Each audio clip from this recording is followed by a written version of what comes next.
President Trump's plan for Gaza. Joseph Eckerson with the latest. The Egyptian initiative aims to maintain Gaza's population and includes a $53 billion reconstruction effort. This plan opposes Trump's vision of depopulating Gaza for redevelopment. Lebanese President Joseph Aoun concluded a visit to Saudi Arabia, marking the first such trip in 8 years. In the United States, the Senate confirmed Linda McMahon as the Secretary of Education. The confirmation reflects the administration's commitment to reshaping educational policies. McMahon's appointment has been met with both support and criticism. President Trump announced a substantial investment by a Taiwanese semiconductor company in the United States. The Trump administration has also revised directives to federal agencies regarding mass firings. Lawrence Keller reports. The $100 billion investment aims to bolster the U.S. semiconductor industry. The opinions expressed on this program are those of the host or guest and should not be interpreted as statements. The opinions expressed on this program are those of the host or guest and should not be interpreted as statement of fact. Independent fact-checking and corrections are encouraged. I guess the scene Get a cup of coffee in here, please. Ready for process.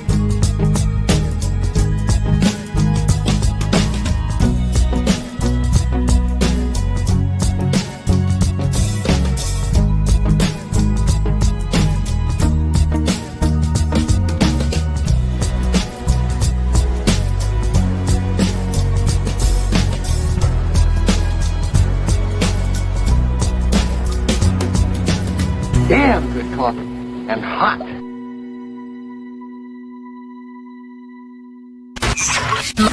My dog is your mind's best friend.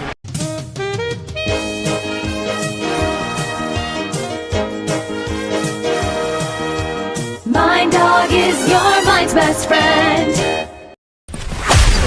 Wake up, America. You've got a dog that needs walking.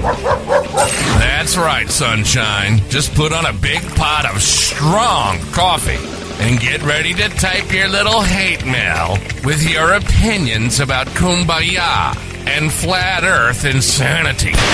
Stand-up comedy? You want stand-up comedy? Well, we've got sit-down comedy. It's time for Coffee with a Dog. You make me laugh.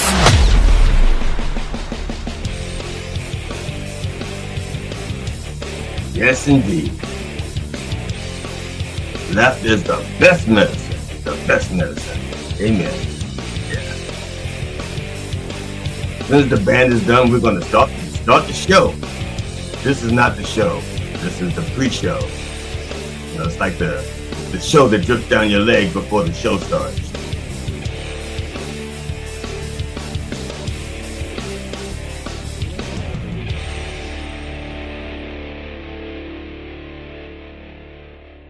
Good morning. Good morning, brothers and sisters. Do not adjust your calendars. Today is not Sunday. Today is Thursday, March the...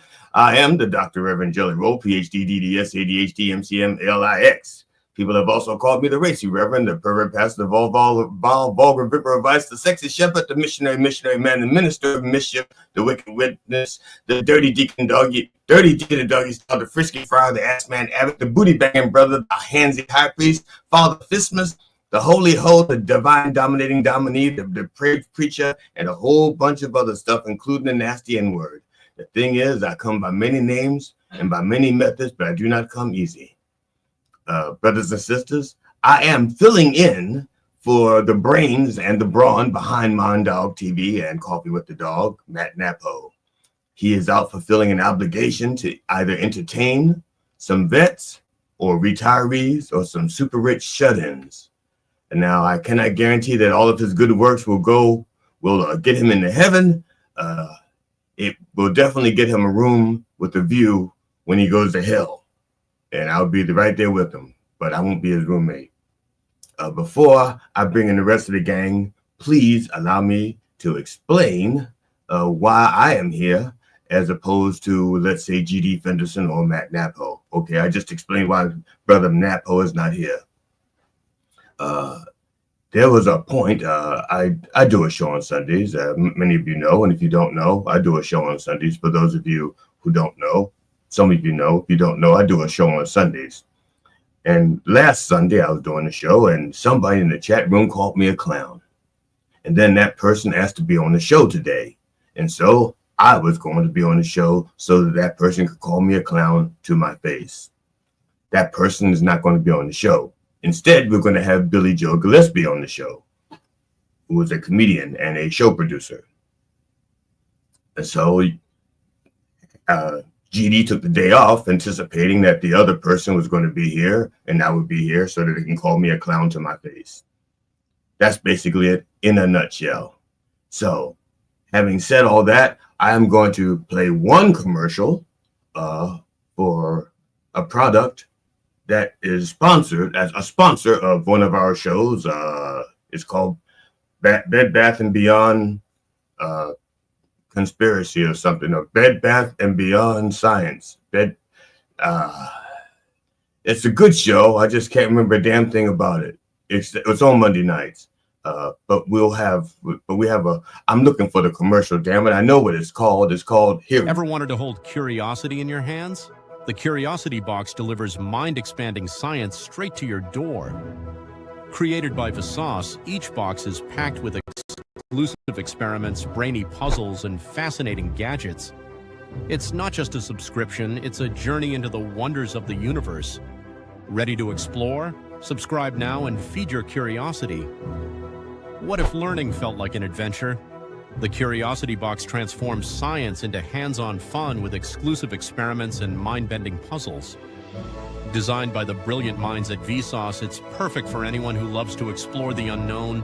Each box is a surprise packed with knowledge and excitement. Don't just watch, experience science. Subscribe today. Bored of the usual subscription boxes?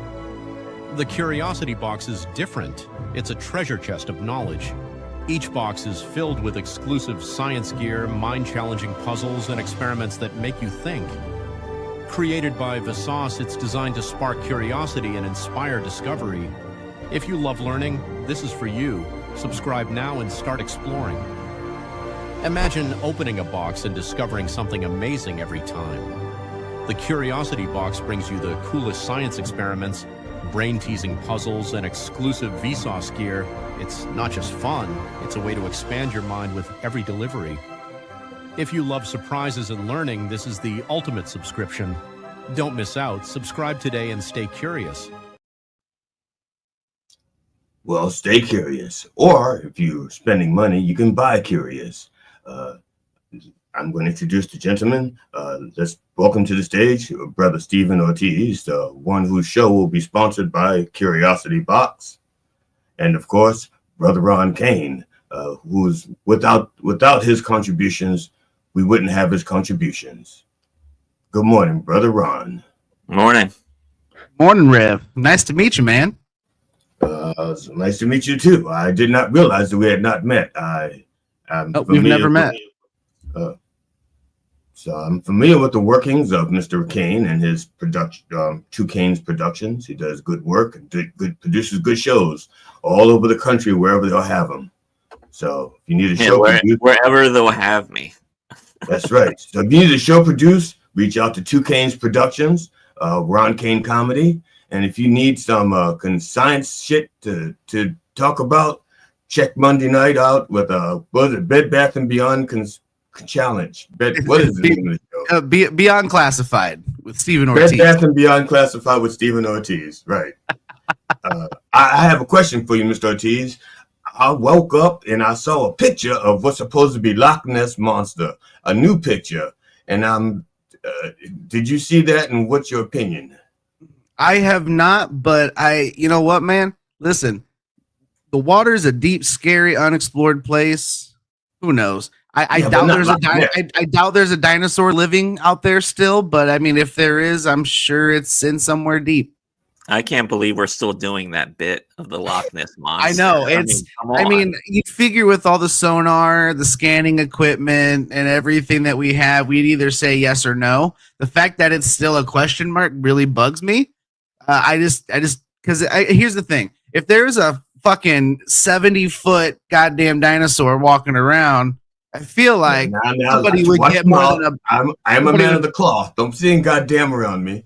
I've seen your cloth, and it's very stiff and dry and needs washed. But yeah, it's mind blowing to me. That one's a little goofy to me, but and just we talked about it. It's just a picture. I'm sorry. That picture doesn't show anything. I can show you a picture of G.D. Fenderson behind a microphone, and I can say he's killing it. But you can't tell that from a picture. It's just him with his mouth open in a microphone. So this picture this picture that you're talking about, is probably the worst picture of a Loch Ness monster I've ever seen. It looks like looks like an otter coming out of the water. The worst. The worst.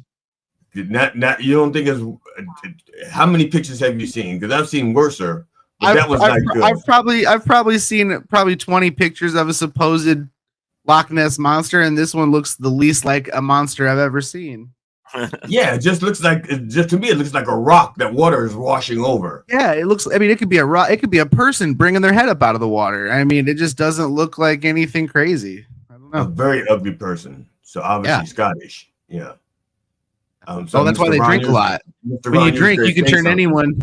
When you drink, you can turn anyone from a 2 to a 10. Oh, that's true. So, Mr. Ron, I understand that there was a sighting of Nessie at Manucci's the other day. Matter of fact, that was she was on the menu. But I guess you could serve Nessie at Manucci's. Why the hell not, right? Yeah, why not? Why not? Speak American. I should go in here and delete some of Matt's sounds. He deleted my shit when he went nuts last week or whatever, a week and a half ago. Well, he did say that he said that we ran out of room. That's what he said. He said he ran out of room and he needed more room. So that's what he said. I don't know how much of that is true. But if you want to delete the Crypt Keepers things, I doubt that I would be. I don't know. There's like 3 Crypt Keeper things at the bottom or near the bottom. Vagina. Whoa. So now I don't know which hour our guest is going to be in. Does anybody know by chance? Because I didn't look at that. I would guess probably hour 1, hour 2, second hour. Let me double check the calendar here. Yeah, for some reason I think second hour is okay. So Billy Joe was not put on the schedule, like on the actual Google calendar. So I don't know if she's first or second hour. So great. Okay, this is why we get paid the good bucks, not the big bucks. Is Billy Joe a her? Yes, Billy Joe is a her. I just wanted to make sure I didn't want to be offensive. Oh, you're going to be offensive anyway, but well, I was going to be, but I just wanted to listen. I'd rather ask now than when they get here and be like, "Hi, sir, ma'am, how are you?" Like, I don't know what the fuck to do. That's sorry. How many months pregnant are you? No, I'm just fat, you asshole. Oh, okay, it says here that Billy Joel will be in hour 1. Oh, okay. So 2 minutes. In theory. Oh yeah. How much you want to bet she doesn't show up? I think she'll show up because she's open for comedic stars such as Shane Torres, Mike Kaplan. Oh, I like Mike Kaplan. He's good. He's a friend of GD's. So we'll get to talk to her about that once. There she is.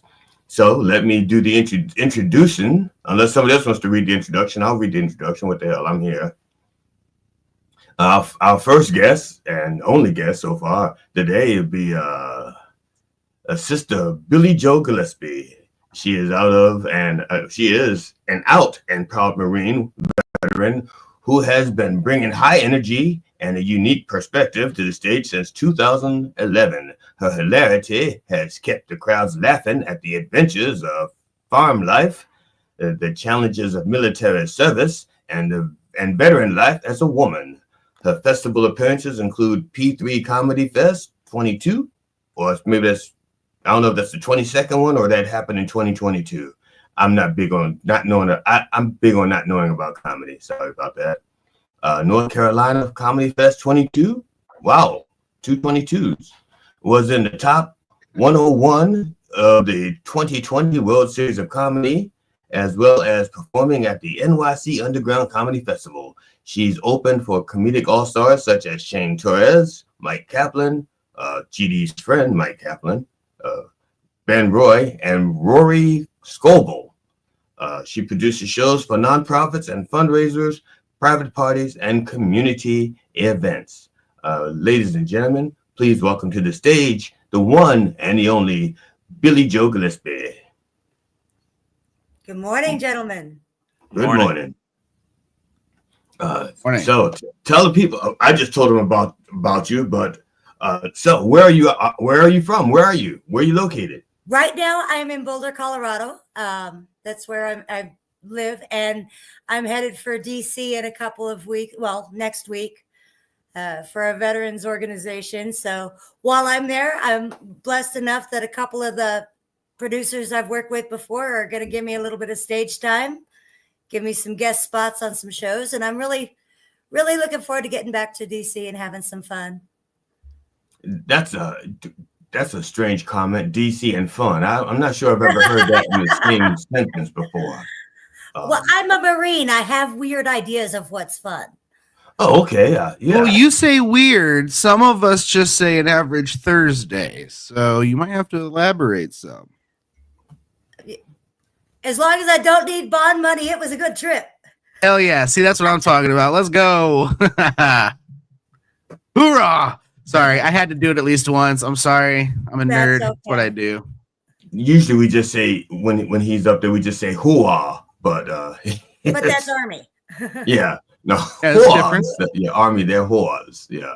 So let me stop because I'm disrespecting my father. My father was an Army vet. What did you say? World War II. World War II. Army. He was Army. My stepfather was Navy, and my stepbrother was Marine. My grandfather was Army during World War II. My uncle was Air Force during Vietnam. And when I popped up and said, I'm joining the Marine Corps, everybody just was like, why? Oh, yeah. Why? Why the Marine Corps? Well, if you're going to piss your parents off, do it well. Oh, okay. But didn't being gay piss your parents off enough? Like I ever told my dad. Oh, he doesn't know. I'm sorry. He never knew. He never knew. To this day, he doesn't know. He passed away never knowing. Oh, well, I'll talk to him because I am a reverend, so I'll talk to him and see. I'll smooth things over for you so that when you meet on the other side, he won't be shocked. Wait, so Rev, I'm sorry. I chose to have a relationship with my dad. So yeah, I chose to stay in the closet to have that relationship. Oh, okay. I can dig that. Yeah. That's why my dad stayed in the closet too. But that's where he keeps his ashes. So Rev, you're a psychic medium then? You're talking to the I'm a 2XL. I'm not a medium. Look at this. I haven't been a medium in like 3 years. Oh no, I knew that. I knew you were a tubby piggy fat fuck. I was just wondering about 2XL dead people. So no, I talk to dead people because they listen. That's all. They got nowhere to go. They're like Richard Gere. I got nowhere to go, so they listen. So, man, Billy Joe, the shows you produce them around Colorado then, or wherever? Yes. Okay. Well, I have produced a couple of shows while I was out on the road for nonprofit organizations, but usually I try to produce stuff here in Colorado. Okay. One of you gentlemen do me a favor. I did not put her banner up at the bottom. There it is. Never mind. I got it. I found it. We want to put your information in the scroll there on Facebook. Now, I have a question about your, I guess it's your Wix website. Okay. You have when I got there, because I was trying to do some research, and it says videos. And I go to videos, and there's a 5-minute sketch that you're doing. And then the next 2 videos of an airplane flying between buildings, and they're both 30 seconds long. It's like they were default videos that were never removed. And I didn't know if you left them there. Heads up, I'll fix that. Okay, I just brought it up because I didn't know if it was deliberate, because I can see, because I don't know. You may thought it was, what people find funny to themselves or inside joke. I don't know if it was an inside joke, so I was just curious. But now that I realized there was something, she was like, "What? Okay, yeah, you can fix that." Yeah, nobody said a word, so I didn't realize that was going on. See, that's what I do here. I run my mouth. I can't help it. Now, if you don't have two other videos to put there, you can. I'm sure Steven and Ron can lend you some of their videos to put right in there. The thing is, I have lots of videos. I just need to get better at video editing and get them clipped up and on there. I feel you. Yeah. Have you considered using some of the AI apps to drop your clips in? Like Opus AI, you can. Not too much. What'd you say? I respect the people who do the art too much to try to. No. So like Opus AI, you can put like stand-up videos in there, and it will automatically like segregate jokes into like smaller clips that you could upload. Okay. It's not. Yeah, I don't mean anything. Yeah, I don't mean using AI to create stuff or anything like that. I just mean to like cut down some of the workload of like cutting down your videos into clips and stuff. I'm gonna have more questions about that after the show. You know what? I'll add you up on Facebook and stuff, and if you want to talk about it, I could definitely throw you some pointers and some links. It's super easy to do, and it takes like hours out of the work. So, hey, let's talk later because sure. I could use that knowledge. Gotcha. Okay, let's talk about what you're going to be doing in DC. Where and can people attend it, and how can they get tickets and stuff like that? Sean Savoy is amazing, and he has. Oh, I'm sorry. Sean Savoy is banned for life from everything. I'm sorry. Actually, he's a good friend of mine. He's good people. I'm sorry. Go ahead. Yeah, I know Sean as well. Yeah, he's been good enough to tell me to come out to Nottingham's this weekend, and he's going to try to get me some time on his show. So that sounds kind of iffy, but the way I just worded it, but I'm going to be doing a show at Nottingham's on Friday night. That's in Columbia, Maryland. Yes. Yep. So unfortunately, the other show that I came on here to promote, I have not gotten the details on yet. So well, let's make them up. What day do you want that? What day do you want it to be, and where do you want it to be? Let's just make up some details. What the hell? And then you could always just add it. You can say, there's been a change in schedule. I will not be performing at the Lincoln Center, like I said. It's being moved. It's being moved to the mom and pop pizzeria so. Yeah, I have a great big pride flag I'm going to put in front of the Kennedy Center. We're going to have some fun. Hell yeah. Let's go. Watch the orange bomb go off. Hey, I got a question. I got a question for you. Since you're a working comic, what do you really what really rubs you the wrong way with comedy show producers? You don't need to name names, but I'm just kind of curious. When it doesn't pay, like it said, if you tell me you're going to give me $40 to do 10 minutes and I show up and I do my 10 minutes and then I get 3 months of that has got to be one of the worst. Yeah, I can't believe people still do that, especially in the age that we are with Venmo, Cash App, everything else. There's really no excuse. Dude, you know what? I had a situation like that, but it even went one step further. I had a comic friend who needed a ride to a gig. Well, the gig producer said, "Hey, if you bring her, I'll throw you $20 and I'll also give you a few minutes on stage." And I said, "Cool. I'll give her a ride. It's only an hour and a half. Make the trip down there, get down there." Now I'm in a wheelchair. Okay. And I get there and I realize, okay, I can't get on the stage, but that's kind of par for the course. I usually just sit in front of the stage and still do my thing and put on a good show. Well, I get there, doesn't give me any money. And then he proceeds to say, "Well, we can't get you on the stage and we're not going to move tables." I was like, "We can't move tables, 2 tables, 2 feet each way so I can sit there?" And he goes, "No, we're not going to do that." So I feel that. I totally get that. It's an annoyance. That's a little more annoying than what I It is, but I mean, it's just, every comedian has their own thing, and I just have a couple extra speed bumps, and sometimes it sucks, but I still them get like it. they're a speed bump. I thought about it. Yeah, because then I was given the prompt. Then he said after we left, hey, well, I'll hit you up later. And I'll get you booked on something. It's been 6 months, haven't heard from him, so I'm just like, okay. Yeah, why do you think? Why do you think these people don't pay? Do you think it's just they can't part with the $40, or what? I personally think there's a dichotomy between a lot of comics who just don't have the balls to speak up for themselves, because a lot of comics are pretty insecure, and then the other side of it is producers who know that comedians don't have a backbone a lot of the time, so they fuck them over, and they know that if they can get somebody to go on stage for 10 minutes, entertain a crowd, and not cost them a dime, they're going to do it. Yeah, it's disgusting, but I mean, bullshit it's is free. Yeah, they can give you all the bullshit they want because that's free, but when it actually comes time to hand you that money, they're like, more bullshit. We had a producer here in town that loved to do that to people. Invited me on his birthday roast.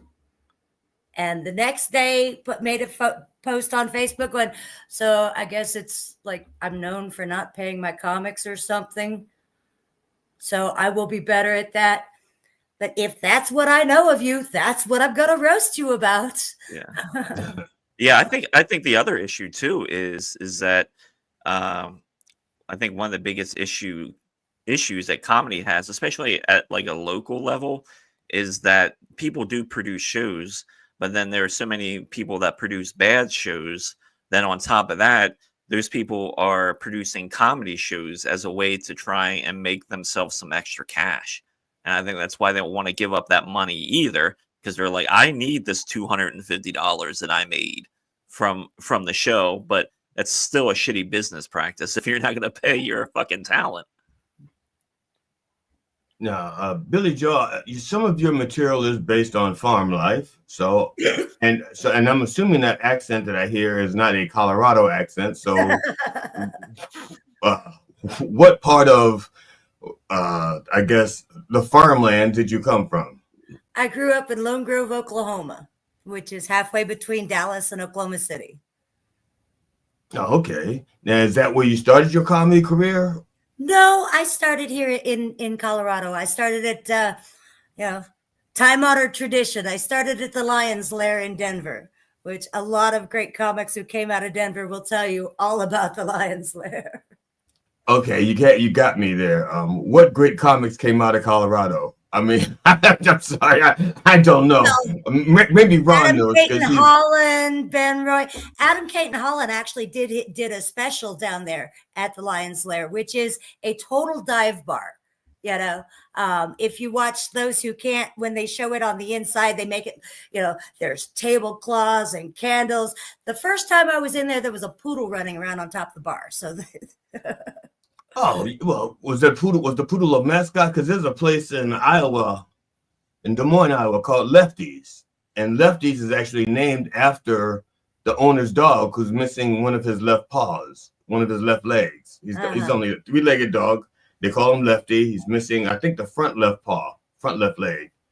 And so when you go in there, he runs around.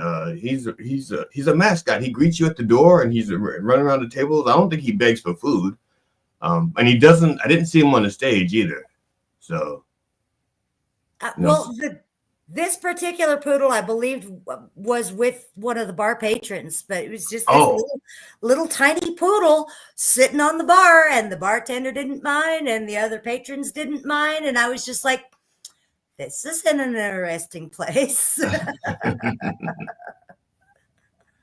So now, how long were you in the Marines? And was the Marines before the comedy, or during, or before? As a matter of fact, the first time I saw live comedy was while I was in the Marines, and I was sitting there watching the performer on the stage thinking, I've got to fucking do that sometime. And how long between you saying that and you actually taking the stage? 14 years. Oh, okay. So you didn't wait that long then. So you took Had some this. kids and got them at least to teenage years first. Oh, okay. All right. So you what? That is so irresponsible. You put parenthood before comedy. I know. How do you expect to make it in this business if you want to put your kids before comedy? That's a recipe for failure. Tell her, Ron, you got to say fuck the kids and they'll be fine. Leave them in the car like all the other comics. They'll survive. Just give them a juice box. Fuck the kids. What are we trying to become? Actors or comedians? Well, come on, Rev.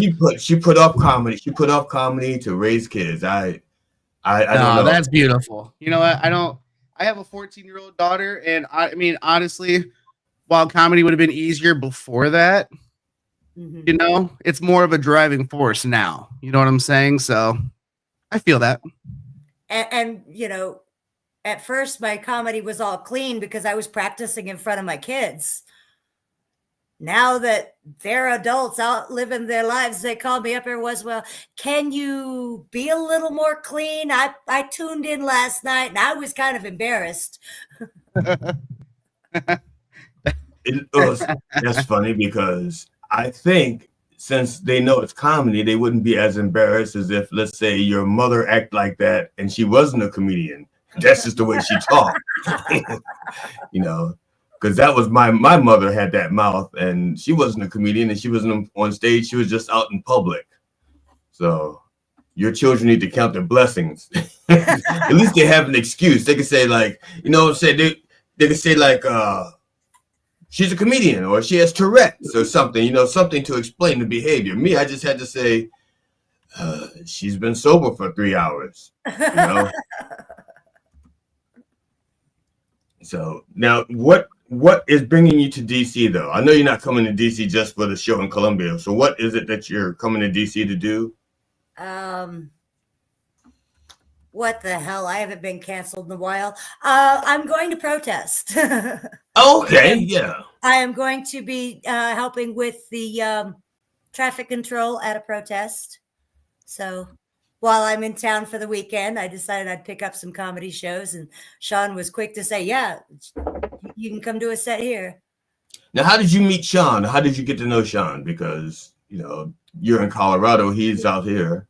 Well, we met the first time when he came to Colorado and did some shows. And then we hung out a couple years ago when I went out to DC and Baltimore and did some shows. Oh, okay. He told me, you know, hey, come on out anytime. Call me up next time you're in town. I'll get you some spots. So I decided to test that theory and see if he actually meant it. And he did. Oh yeah, he's good people. He's good people. He's good people. Isn't he? Yeah. I'm blessed.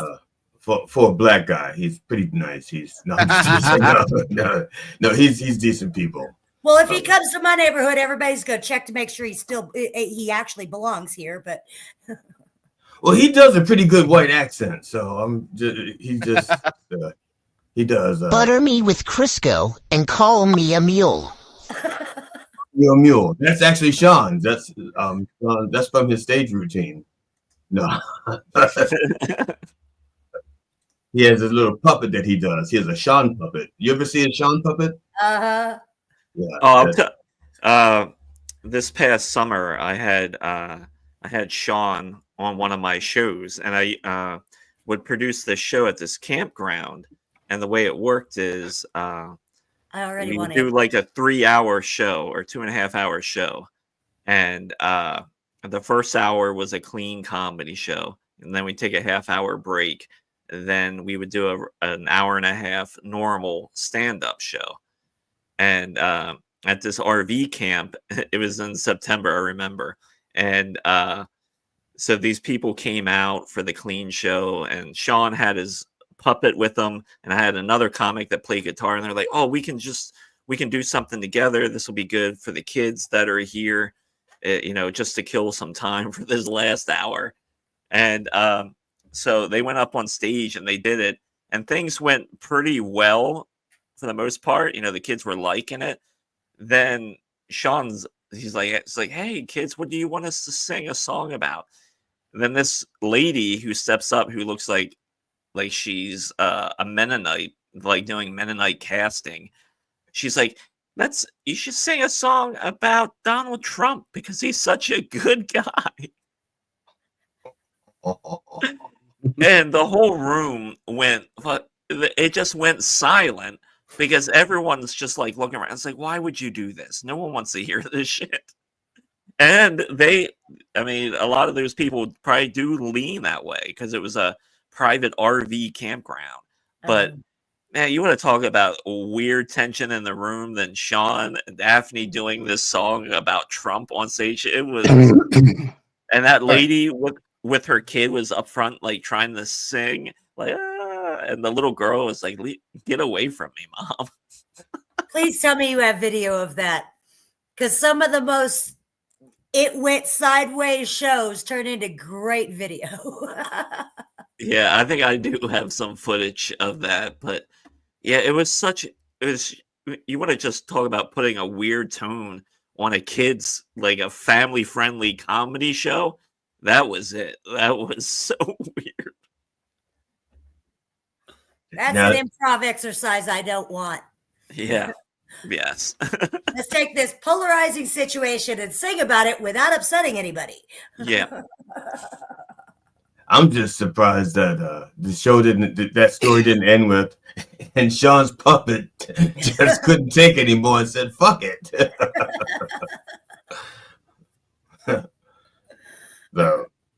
So what was your specialty in the Marines, or did you have one? You just Marined?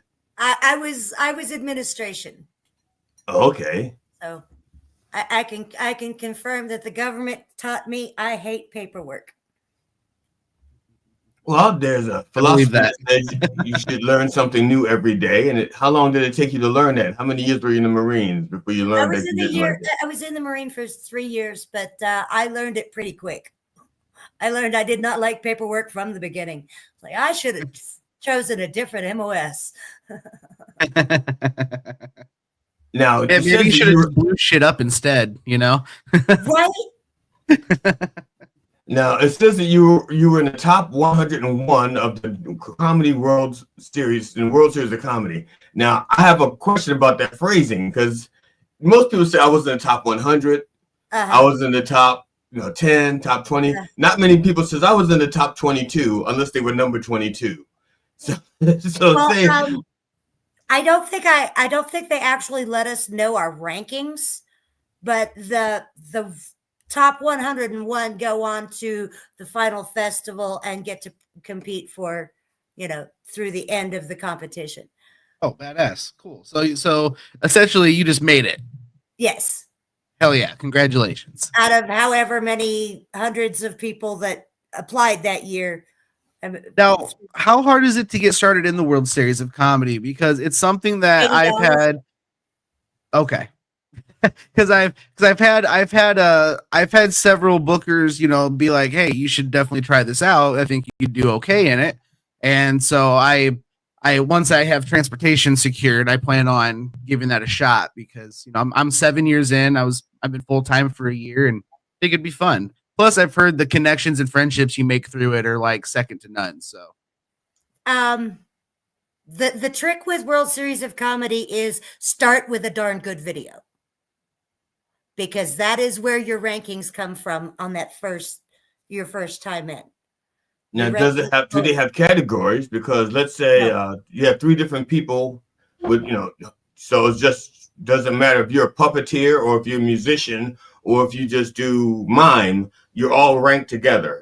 We're all stand-up comedians and we're all ranked the same, whether we have props or music or what.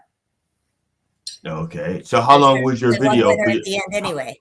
How long was your video, and who do you just submit it to, like Paul at World Series of Comedy, or?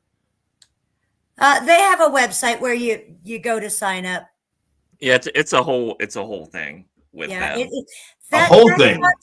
That contest starts at the beginning of the year and it ends in fall. and it takes you to several cities around the nation. And each time you perform, you can move up in your rankings, but your initial ranking always starts from that first video that you submit. Okay. And then you can get points from there. Okay. That's cool. That's cool. You know, like any festival, any comedy competition, it's worth what you put in it. There are people who didn't put much in it who really don't have that great of things to say. There are people who went all the way to the end who will tell you, hey, I got like 15 great videos. I got great headshots. I got a whole lot of the tools that I could use to go forward. Well, I guess if you're a comedian, you don't win the festival. You don't have anything good to say about it. No, I'm just. It sucks. It sucks. Only made it to the. Have our sore loser moments. Yeah. To me, the only festivals that suck are the ones that are non-responsive in the beginning. You send in your videos and you don't hear anything, and you don't even know whether or not you've been picked until you see that your friends are made it. Is it wait? I didn't even know I got rejected. They take your money, but they don't get back to you. Right. Some of my favorite festivals you don't even submit to. They're invite only, but I try my best not to miss them, even though I wasn't invited, because every lineup, half of the people is the top on the local scene, and the other half is people who are on most comedy fans' bucket list to go see. Those are the ones I try my best not to miss. Okay. Now, let's see here. Oh, I'm looking at the wrong device. Yeah, I was looking at my phone. I meant to be looking at my computer screen. Well, he's used to have an Ultra Boy there. The corner, the only corner that you can get stuck in. Thank you. Boomer Corner. Love it. Now, most of it says here, have you not done festivals since 2022? I did a couple of festivals last year. I have not updated my EPK. The lady that maintains it has been having some health trouble, so I'm really not trying to put stress on her right now. But yeah, there were some things that I did last year that need added. I appreciate you not putting stress on her. Tell me her name and I'll do it. Woman, what the fuck's wrong with you? She's got a career here. All you're doing is dying. You're going to die anyway. You might as well fix her EPK before you die. Where are you out of? I'm out of Westminster, Maryland. Not too far from Columbia. They're out of Tennessee, but they travel a lot. Oh, okay. Chandra if I were in Tennessee, I would travel a lot to get out of Tennessee too. Right?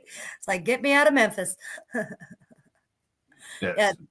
Chandra Massey does my EPK. She does a great job. No, she's not.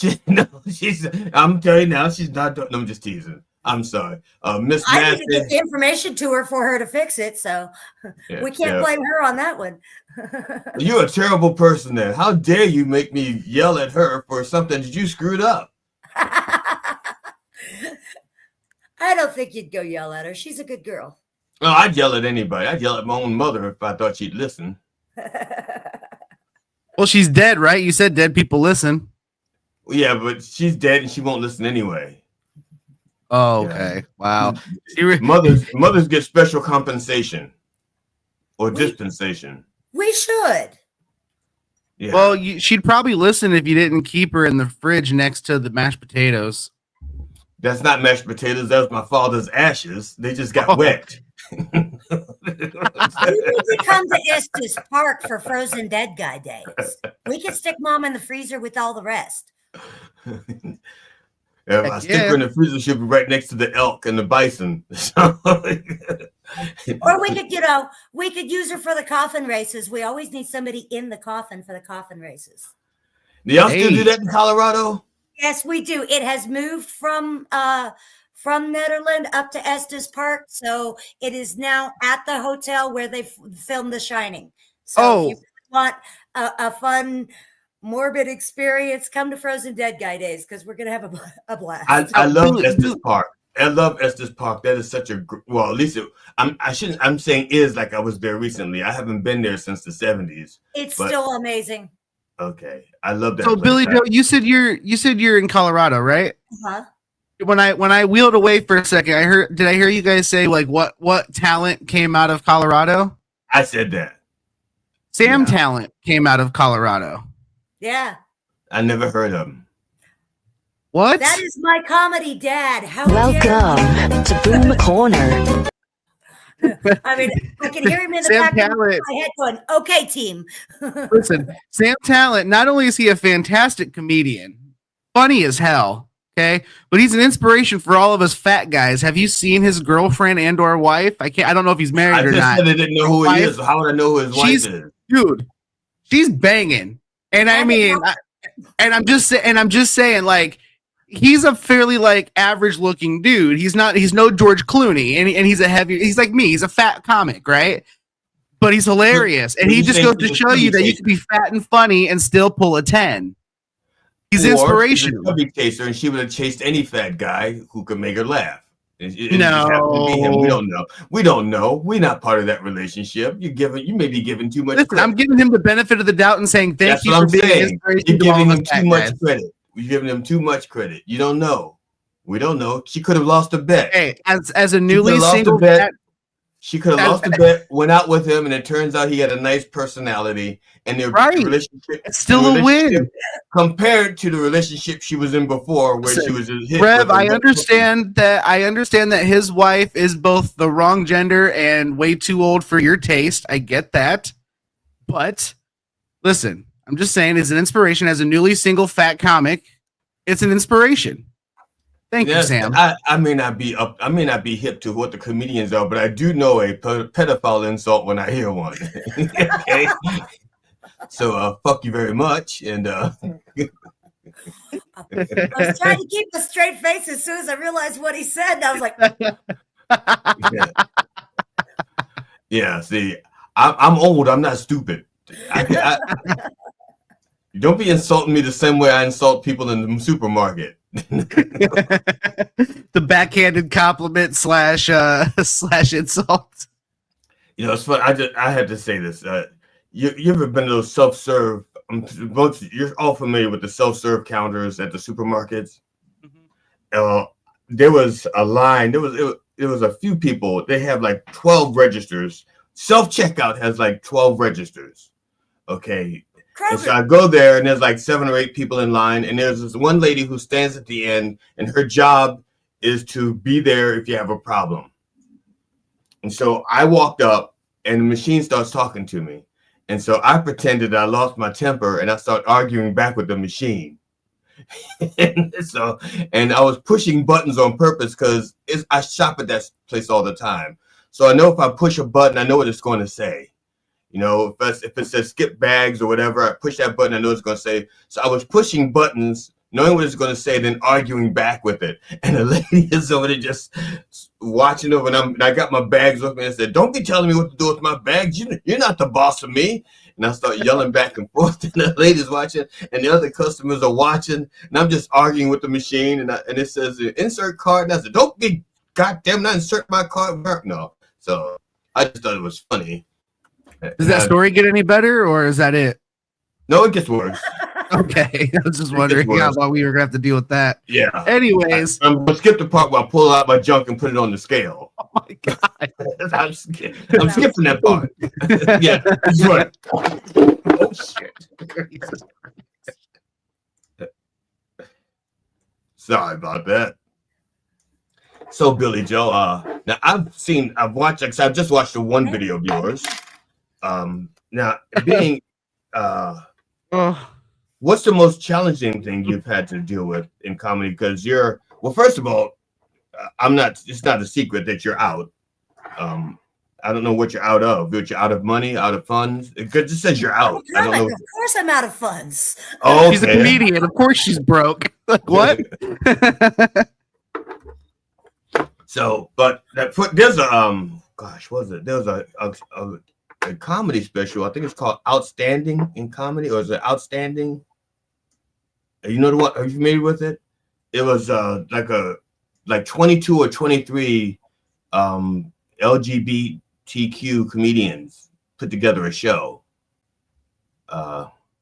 We used to have the Outlaw Festival. There's quite a few gay comedy festivals around the nation that they don't quite have the TV time that Outlaw did, but there are some great comedy festivals around the nation that do gay comedy only, and I've really enjoyed them.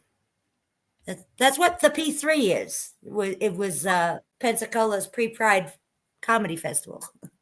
Oh, okay. See, I would have asked. Actually, I don't know what any of these things are. P3, North Carolina Comedy Fest. I just assume that they're. Check that one out some year. It's a blast. Jenny Stencil does a great job. Okay. Now I have a question because I'm going to ask you this because you're a comedian and you probably understand what I'm about to say. It says you've opened for, Shane Torres, Mike Kaplan, Ben Roy, and Roy Scovel. Okay. Are there comedians that are notable that you open for, but you're just too ashamed to put their names in your EPK? No. Oh, so that's everybody then. Well, they say put your top 3 or 4, so that's what I do. Oh, okay. So there is one you're ashamed of because you didn't make the top 3 or 4. Ashamed of? No. No, I'm just. If I'm ashamed to do the show, I won't do it. Yeah, but sometimes you don't know they're drunks until you show up, and then they you take the job. And I'm not mentioning Todd Bridges by name. I'm not doing that because that would be wrong. But because I didn't perform for him, I wasn't there. GD did the show, and so this is a story that was relayed to me by GD Fenderson. But he was awful, and GD's friends were like embarrassed for him that this guy was Todd Bridges of. What was it, Different Strokes or something? Yeah. And he was just awful. Just a drunk telling stories and telling people why they should be paying attention to a drunk who was not even telling jokes. He was spent most of his time hitting on a lady in the front row. Front row. Yeah. Front row. Hey, is front Different row. Strokes on Pornhub or what is this? What's Different Strokes? Yeah, Different Strokes it's on Pornhub, and the sequel is on OnlyFans. Oh, yeah, I don't pay for stuff like that, so I'm good then. Never mind. Yeah, they have a Mr. Drummond, but he's actually just banging on some buttocks.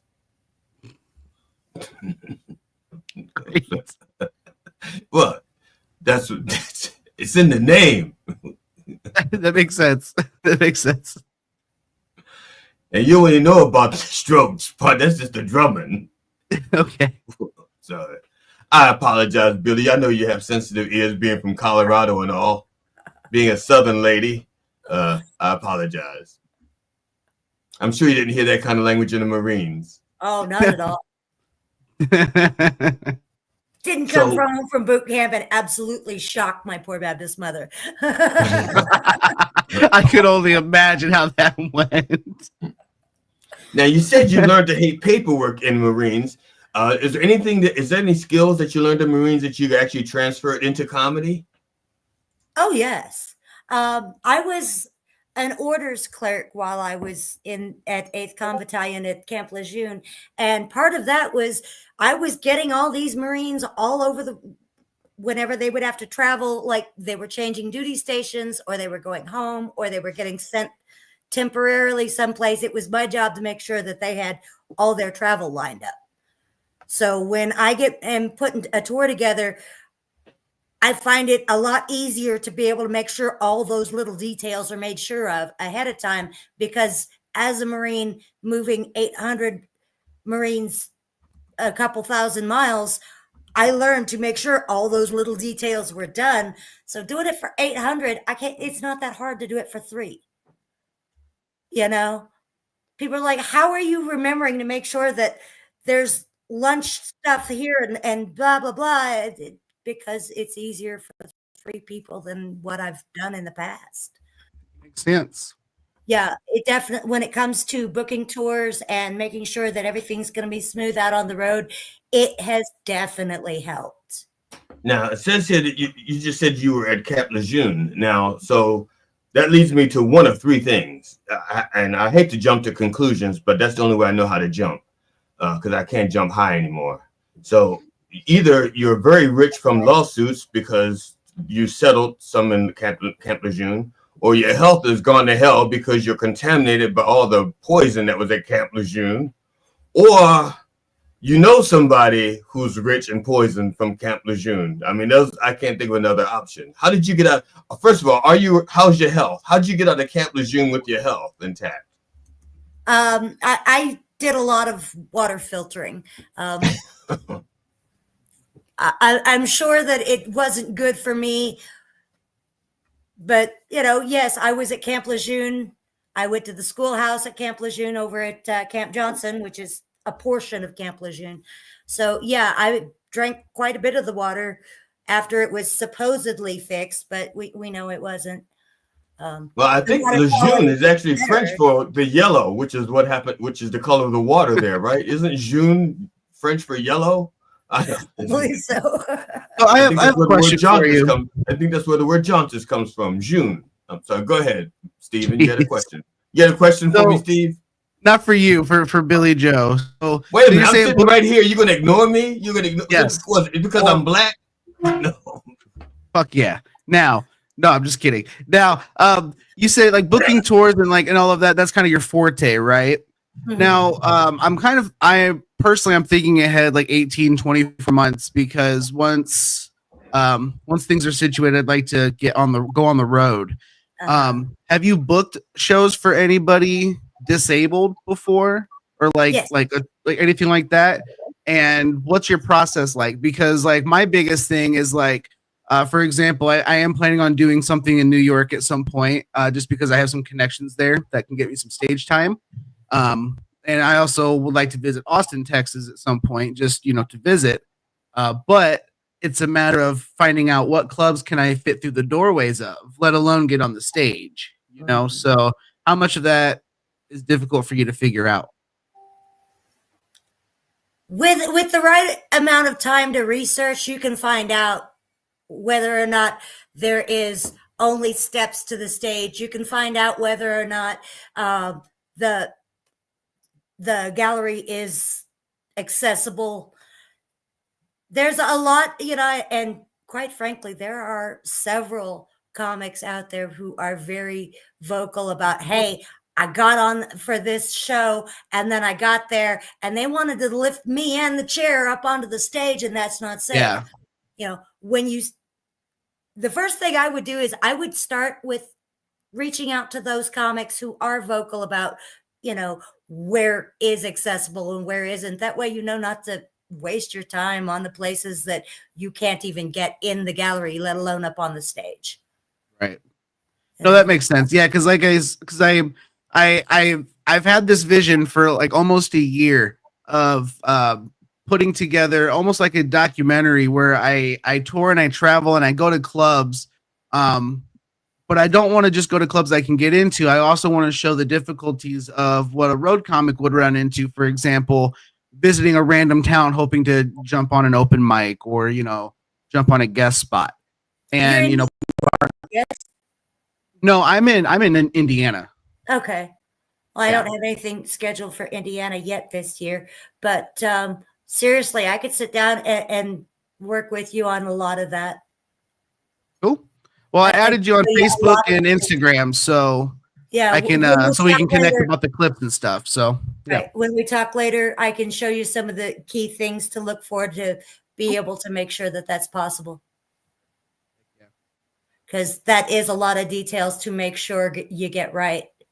Well, it's a lot, and that's and honestly, it's a small part of why I haven't really sat down and really broken into it yet, just because there is a lot. But once I get to the point where I can start traveling again, that's definitely something I want to deep dive into. Yeah, and Slaptail is, I will say, the way they do things is fantastic. I haven't done a paid gig for them, but not only do I know people who have and can vouch for that, but like they said yesterday, when I was going there for an open mic, they installed a ramp. Like they installed a ramp and it was front and center. Like they weren't shy about it. Like they put it in and it was like, cool, here you go. And then they asked, how can I make it better? Like Slaptail is by far one of the best bookers in the area, by far. By far. Good to hear. Yeah, they treat comics like people. They treat them like they're doing a job, which is how it should be. You know, they fuck around with the money.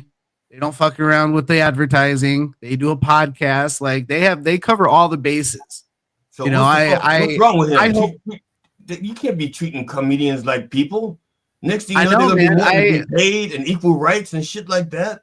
I haven't met many bookers that I just hope that their business explodes like I do theirs. Right ways, yeah. Look, yeah, I mean, because they make an open environment. Like when I went to that open mic, I mean, there was people of all types of backgrounds and sexual orientations and the way they presented themselves, and it was just nobody felt uncomfortable and unwelcome. It was really cool. Look, comedians are so unwelcomed and so unclass, so generally uncouth. They're so uncouth that even like when they do like the LGBTQ, there's no C in there for comedians. They don't even accept comedians as you know. That's how bad comedians are. There's no C in there, and it's on purpose because comedians are just that terrible people. Well, just because a lot of comics would suck dick for stage time doesn't necessarily mean they're gay. They're just really desperate for stage time. No, some of them just like it. Yeah, that's what I'm saying. So it doesn't always fit. Yeah, so that's why Slaptail does it. I don't know. I'm not part of that community, so I don't have any room to talk on it. I'm just being an ignorant asshole. How do you know you're not part of the community? Do you know what all the letters stand for? I know what the majority of them stand for. See, and you don't know that you're not part of it, then you just know the majority. As somebody who's been dick level my whole life, as somebody who's been dick level my whole life, who's been in a locker room and has been face to face with several hangdangs, I've just never had the urge to put one in my mouth. I've just never had the urge to do anything with it other than be like, oh, look, a dick, and then that's it. So I'm fairly confident I'm not gay. The plus stands for plus size, and I've seen you. You're a plus size. That's what the plus is for. Well, that's disrespectful. First of all, what? And second of all, I knew he was checking me out. I knew he was checking me out the whole time. Billy, I apologize. We don't usually misbehave like this in front of guests, and I apologize for mistreating you in such a manner. We should be look, we don't have a guest schedule for the. If you want to stick around, you can. We got to play the news at the top of the hour as soon as I find it. Here it is. Billy Joe's going to stick around she's not here. If she's here when the news is over with, she stuck around. If she's not, then she left. Okay. This is News in 60 with Alan Edwards. Arab leaders convened in Cairo to endorse a counter-proposal to President Trump's plan for Gaza. Joseph Eckerson with the latest. The Egyptian initiative aims to maintain Gaza's population and includes a $53 billion reconstruction effort. This plan opposes Trump's vision of depopulating Gaza for redevelopment. Lebanese President Joseph Aoun concluded a visit to Saudi Arabia, marking the first such trip in 8 years. In the United States, the Senate confirmed Linda McMahon as the Secretary of Education. The confirmation reflects the administration's commitment to reshaping educational policies. McMahon's appointment has been met with both support and criticism. President Trump announced a substantial investment by a Taiwanese semiconductor company in the United States. The Trump administration has also revised directives to federal agencies regarding mass firings. Lawrence Keller reports. The $100 billion investment aims to bolster the U.S. semiconductor industry. All right. I think it is so funny that Linda McMahon of the WWE family is the head of the Department of Education. That's so funny. Like detention's going to be in a steel cage. Teachers will not be armed with guns, but they will be carrying steel chairs. Like it's ridiculous. It's so funny. It's fantastic. We'll be cutting. Just wait till they start cutting all the jobs at the VA and things like that. Too late. Yeah, they've already started that. Yeah, I have an 80,000 oncology people. consult because I have some skin cancer on my face, and the consult has been in for over a month. Pre-Trump, I would have had a appointment by now. it would be 6 months out, but I would have a date for an appointment. I haven't Not even only- talked to schedulers. The schedulers were inexplicably fired. So we got to wait till they unscrew that so I can even schedule an appointment to save my life from this cancer. That's See, disgusting. that way they can say they did not cut the benefits. The benefits have not been cut. You Not just yet. can't get to them. You just can't access them. Right. See, it's not only is that disgusting, but on the Social Security side of things, I had to. Yeah, dude, I had to reapply for Medicaid in December, right? They cut my benefits because I went through reevaluation, and then they're like, "Hey, we need you to verify a bank account from 2 years ago that's been closed for 2 years." And I'm like, "Okay." So they ended up closing out all my benefits that I've had for 20 years, and I had to reapply. Since Trump took over and started firing people and fucking with things, I submitted everything a month ago and it's still processing. They've had nobody look at my paperwork yet that I've submitted. They've had nobody process my application. I've had to cancel all doctor's appointments. I'm out of medical supplies and there's nothing I can do about it. Like, they're just like, too bad. No, everything's just Billy, on standby. Now, Billy, I have a question for you because you said you're going to be in DC and protesting. There's so little to protest. What are you going to find? What are you going to find to protest about in DC? I mean, it's not like you have a lot of choices. Well, we could always just act like the president and make shit up. That's a good protest. You don't have to have a reason to be pissed. You just have to be able to enunciate something. That's a great protest. Just be out there and say, we're just making it up just like him. Right. We're protesting the mistreatment of amoeba in the plankton kingdom or something. And they go like, what the hell are you talking about? They said, we're just making it up like Trump, making it up. That's a damn good point. That's a damn good point. I should check with Queen Elizabeth and see if she's going to be protesting Saturday. I bet she is. So it's going to be fun to work this protest, but I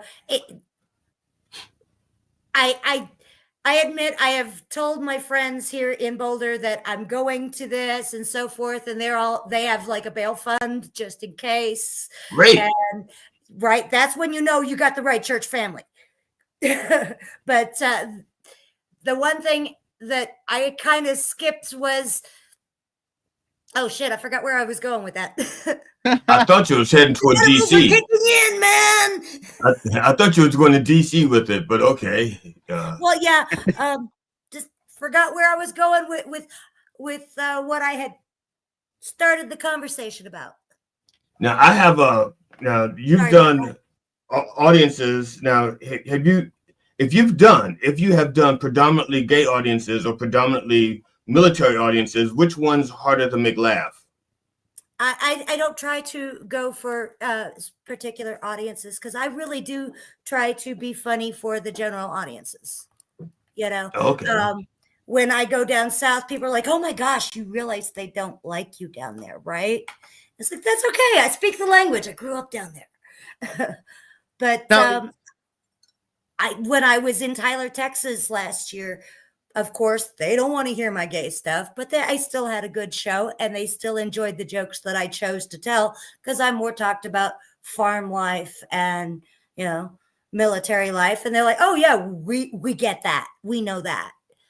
I just, of course, came out in my first joke and just went on with other things so that it wasn't a gay set. Yeah. That makes sense. Do you do military shows or like USO type things? Or I was doing a lot of them, but all my base shows for this year immediately got canceled. I don't understand. I was going to ask about this year than last year that they will be canceling. I don't know. There's some executive order. I don't know what it was. So I guess my question would be if or when that ever comes back, how hard is it to get something like that going in a particular area? Well, since I don't produce the shows, it's not that hard. We veterans do tend to find out who each other are, and we do tend to let people know, hey, the base at this in this town is they have a show and it's run by so and so, and here's, I mean, it's the same with contacting any booker, really. Okay. Speaking of contact, I was curious because I could never join the military, but I wanted to. In high school, I was in like the JROTC, and I was able to do everything to the point that the COs who were active Navy went back and looked at for any loophole they could find where I could enlist, and we couldn't find anything. But so I like to give back other ways. So that was a way I wanted to try to do at some point, was visit bases or whatever, and just bring some funny to an otherwise bleh thing. Billy, I just put a thing in the private chat, a name in the private chat for you to check out. I'll mention it here. His name is Brian T. Shirley. He's a comedian and an actor, but he has quite a few contacts with military shows. Right on.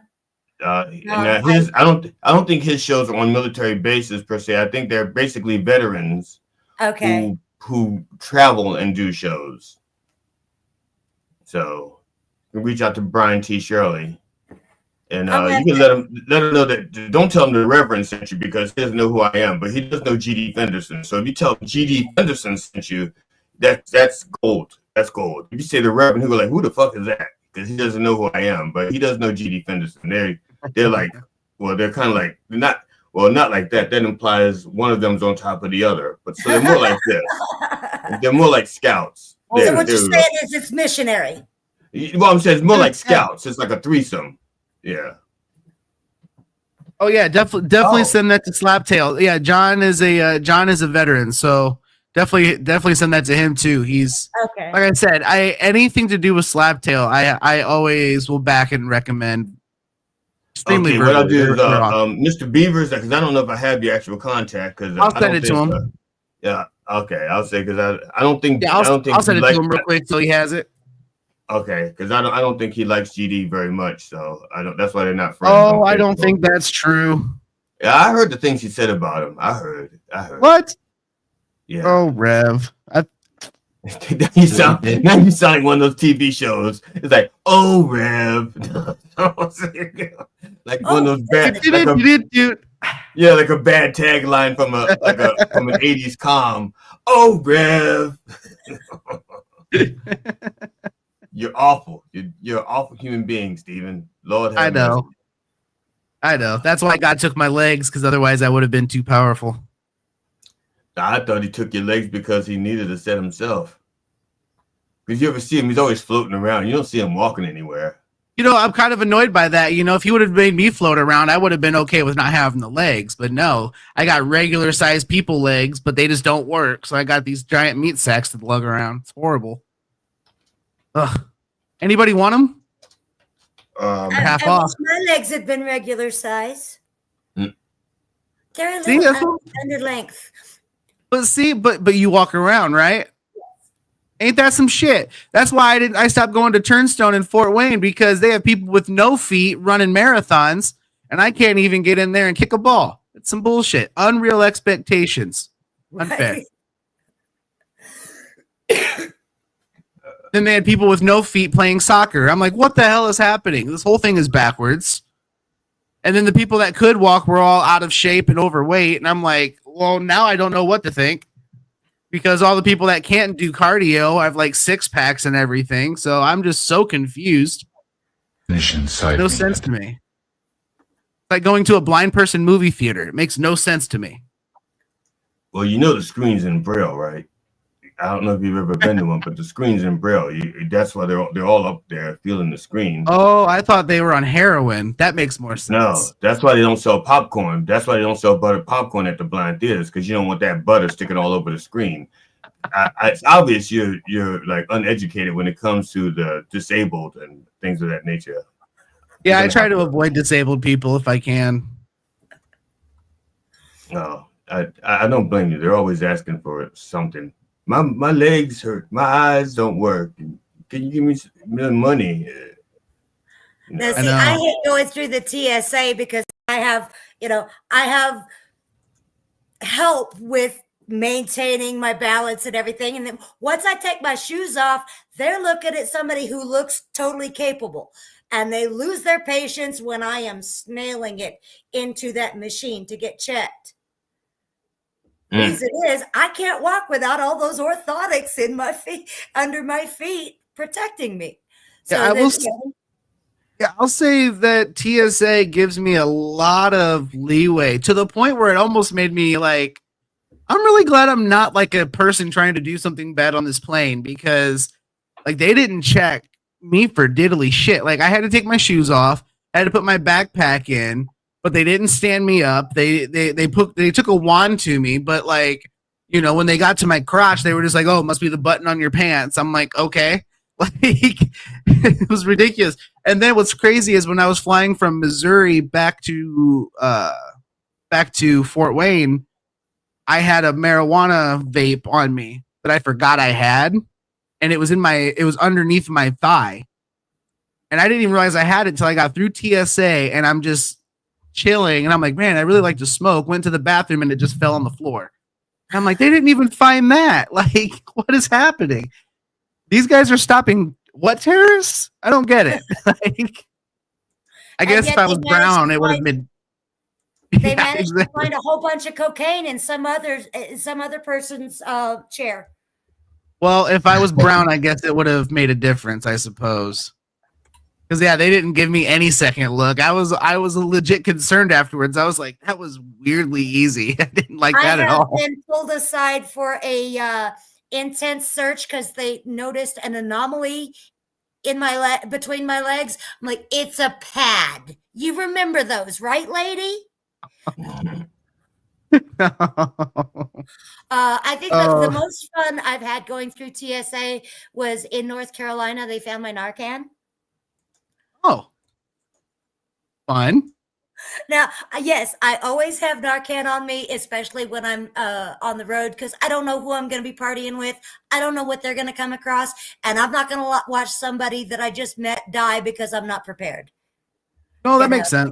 I enjoy. Sometimes the flying is a little rough because like getting me on the plane isn't always easy, you know, especially the smaller planes. Well, the one time they lost my wheelchair and I had to wait almost an hour for them to find it. And I'm sitting on this plane and I'm hanging out with the stewardess and one of the pilots. And we ended up doing shots for like a half hour waiting because that was their last flight for the night. It was really cool, but like, oh man, they just don't know how to take care of like things. It's crazy. They lost a wheelchair for an hour. I was floored by that. When they found that Narcan in my bag in North Carolina, they went for an intensive search of everything I had. And I was just like, oh, these poor guys are about to find out how boring I really am. They're about to waste a lot of time looking for nothing. Well, that reminds me of the time I got pulled over. I got pulled over once just driving from town to town. And I had a buddy in the car the night before. He smoked a lot of weed, so he smelled pretty strong of it. The smell lingered in my car, but I had nothing in it. I got pulled over. Cop goes, "Oh, smells like you've been having some fun on the road." I'm like, "No." And he makes me get out on my crutches, crutch over to the side of this busy highway and wait for dogs while they search my car. For over an hour. And then they're finally like, "Oh man, can we help you up?" I'm like, "No, get the fuck away from me. I've been sitting on this curb. My legs are numb. Leave me alone." And they're like, "Oh man," they're like, "Well, we're sorry about all that." And I was like, "Or you just could have fucking listened to me. I don't know." Like I didn't look high or anything, but to be fair, I did not pass the road sobriety test. I couldn't walk a straight line to save my life. I was at a fair within walking distance of my home. This is a few years ago. And I had at that fair, I had discovered fried clams. I had never had fried clams before. Fried clams. So good. And the price was so cheap. So I wound up eating roughly almost 3 pounds of fried clams. Oh shit. Yeah, I know. It was the first. I get that. Yeah, it was the basket, exactly. And I had 3 or 4 baskets of the fried clams with the oil and the ketchup. And so I'm walking home and all of a sudden the clams hit my stomach. Oh, and yeah. I was sick. And I was like walking like this, and the police pulled me over. And they said, "You've been drinking?" I said, "No." I said, I've been I said, I just came from the fair and I had fried clams." And they're like, so he didn't believe me. He goes, "You're walking like you've been drinking." So he put me up against his car. He put me over his car like this, had me stretched out on his car, and he's patting me down. And when he hit my stomach, I went blup. And the clams, probably about 3/4 of a pound of clams, because they're just all over his car. And I felt so much better. And I stood up and I said, "Thank you. I feel so much better now." And I started to walk away. Oh, man. So pissed. I'm just glad you didn't shit your pants. I thought that's where you were heading with it. I was like, oh no, oh God. You know what?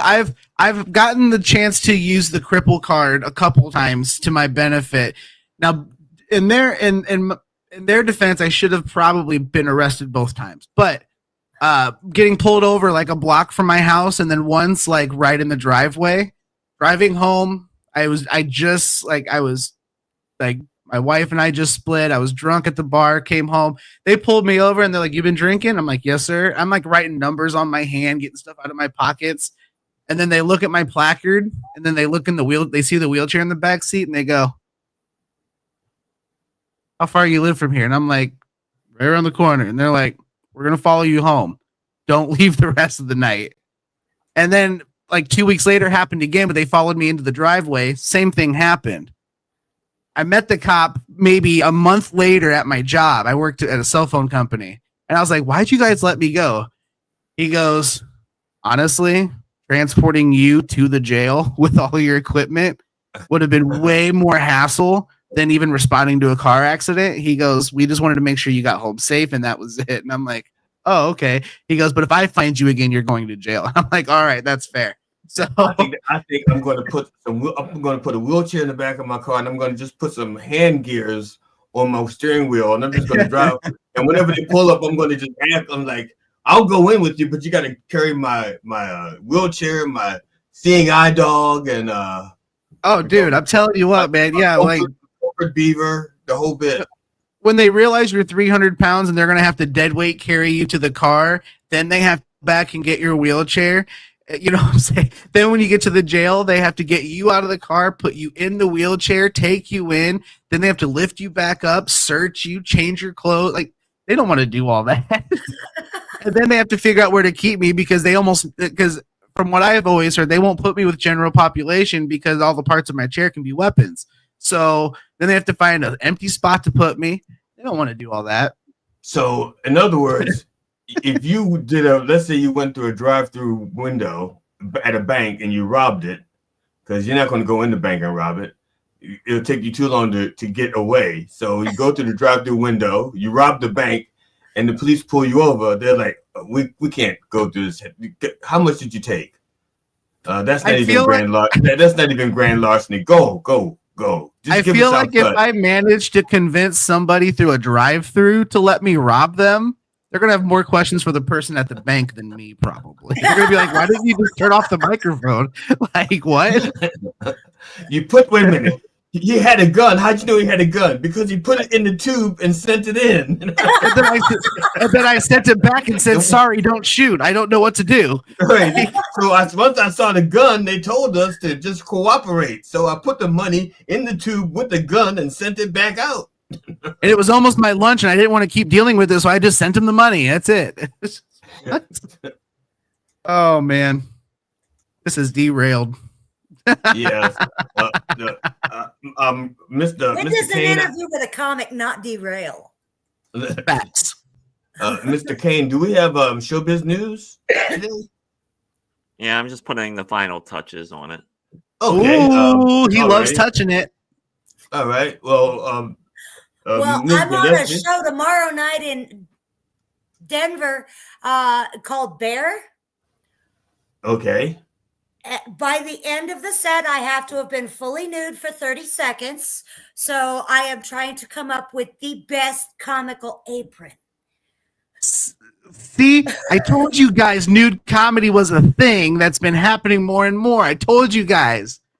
They didn't see. I brought it up. I've brought it up before because I've been to a couple shows One where it was a burlesque style, right, where they were almost nude. But the second one, you started out just naked. Well, we start out with clothes in this one. It's not really a strip show, but by the end, you have to have spent 30 seconds in front of the audience, completely vulnerable. I'm going to make a suggestion to you because this is something I did for my doctors for my colonoscopies. One of them, one time I put a piece of tape across my butt, and it says void warranty if tape is broken. And the doctors just loved that one. And also, I had another sticker that said, "You break it, you buy it." So you get a little sticker, put it across your hoochie, and it says, something like void warranty if opened or something like that, and give the audience a little. I don't know. Do you have to be completely nude, or can you wear a little crime scene tape right there? For at least 30 seconds, you have to be completely nude. See, that's cool because the last time I got naked in front of a crowd, I got banned from the club. Oh, but then what you do is, do this. I've made that mistake. What you do is you pull out a handkerchief like this, and you go pull a handkerchief out your hooch and go ta-da. Just like one of those little clown things. I don't look. I can't speak for Billy Joe, but I don't like the sound of having handkerchief in any part of my fun square. Right? Okay. On that one. Yeah. No thanks. Okay. So not handkerchief. How about beads? Ta-da! I don't know. How many local perverts do you think will be at that comedy show then? All of them. All of them. I mean, I think it's going to be. It would be worse than a strip club. Honestly, there's going to be some creepiness to that. Yeah. Well, I guess as a woman who goes on stage, I have to deal with creepy. Yeah. No, that's fair.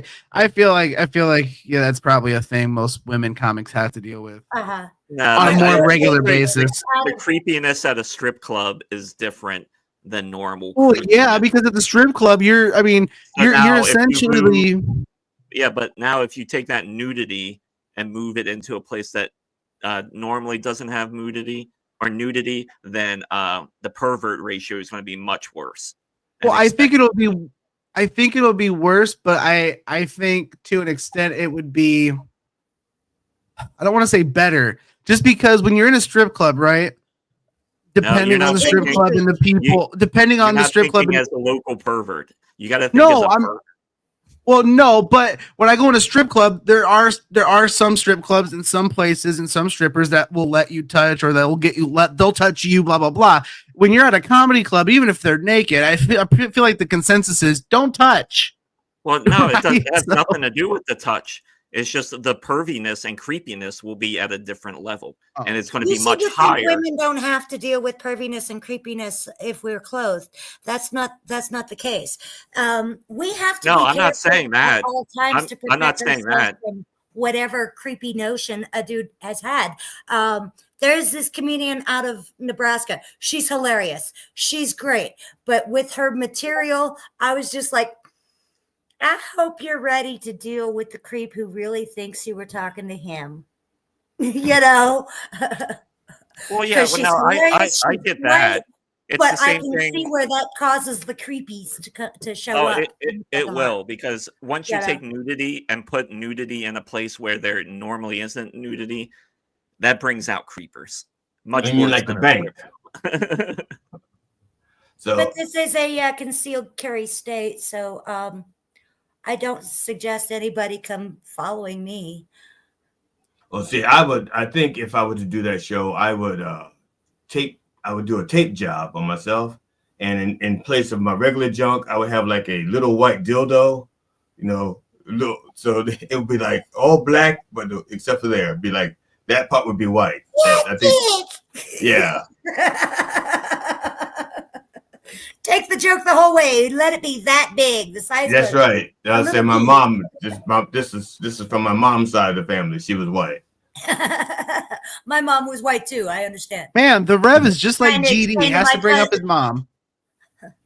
Trying to explain, no, that is my family. You don't have to call my family. That is my family. They're like, you sure?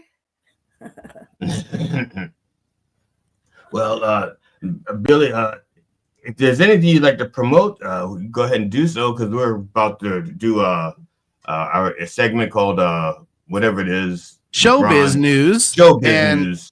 Where and that usually runs, yeah. And if you'd like, you can join us for the commentary as we go through Showbiz News and shit all over his hard work that he's put in on his slideshow. We don't say shit on this show. We say poo-poo. Yeah, there's a slideshow. It's great. It's like, sometimes with sound effects. Yeah, it's pretty cool. Well, like I said, I'm on Bear tomorrow night and in Denver, and on the 14th, I am at Nottingham's Tavern in Columbia. Do you know Bear Love out there? Yes. Denver. Okay. He's a friend of mine. I met him before he moved out there, so I was curious if you knew who you were. Yeah, I've met him a couple times. He seems really cool. Yes, he's very business driven. So if like me, for example, I kind of like the art side of being a comedian and all of that, but he does know the business. He's learning rapidly the business side and the promoting side and the producing side. So he's somebody good to get in touch with if you want stage time. Right on. Oh, I forgot to mention Miss Ann out of California said good morning to everyone. She did this like over half an hour ago, but I forgot to mention it. She says hello to everybody. Good morning, Ann. Good morning, Ann. Hello, I apologize. Yeah, so Mr. Kane, if you're ready, I will hit the Showbiz theme song. Are we ready? All right, ladies and gentlemen, it's Showbiz. And now, bringing you the latest in entertainment news from Hollywood, New York, and East Bumfuck, Montana. Here's our chief entertainment correspondent, Ron Kane. Ladies and gentlemen, it's Showbiz. Showbiz.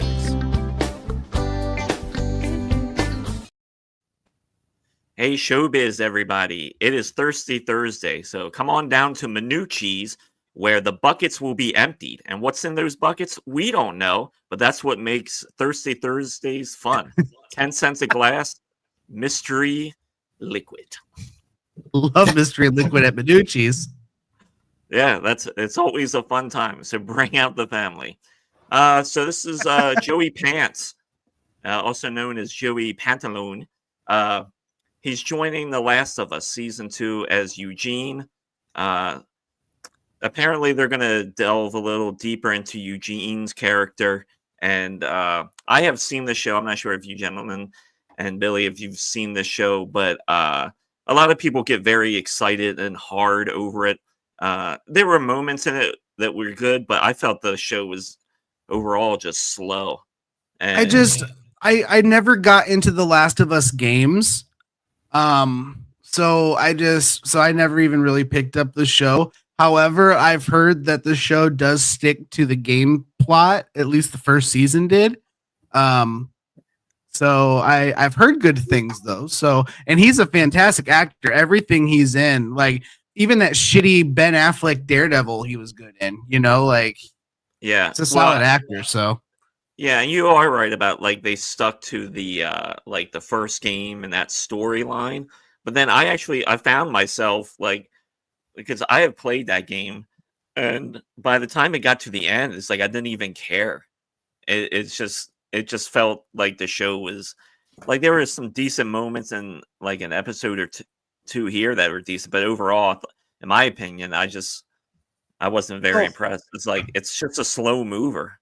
There's an overarching trope that connects video game and video game ideas and shitty movies, right? Like it's like a curse in cinema. If you try to adapt a video game to a movie, you're destined. Even you might get lucky with that first one, but it always ends up going to shit almost every time. I mean, you could like the Mortal Kombat movies.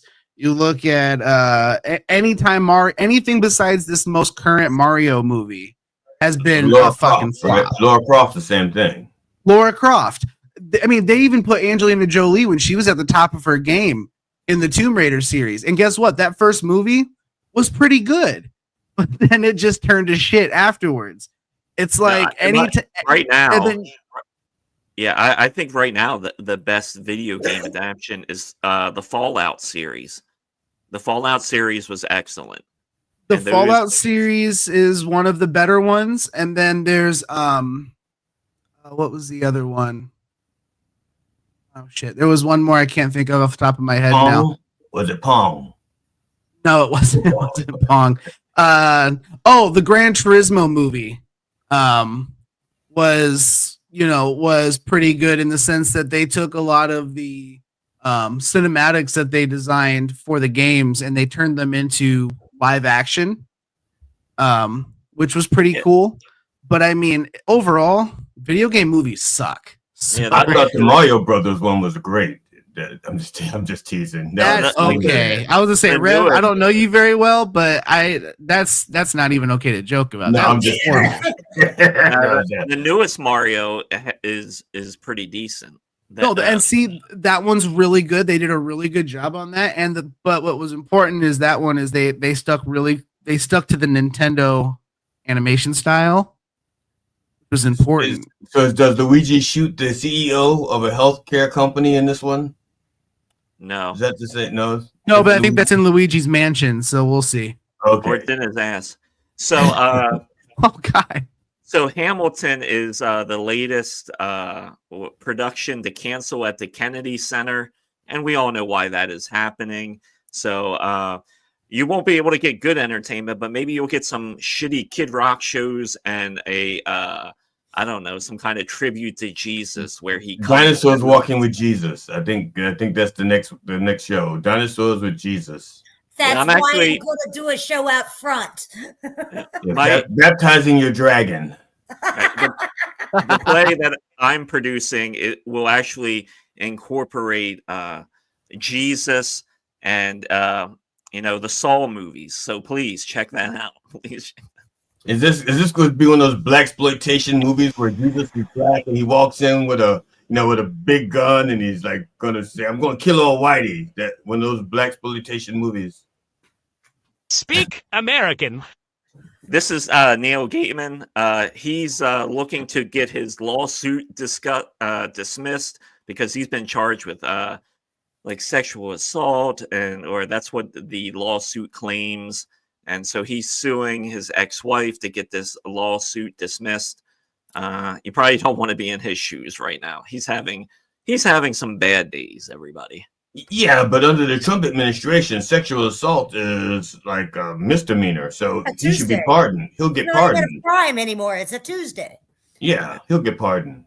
So some of this stuff is going to delve into science because we got nothing fucking else to do on the show, so why not?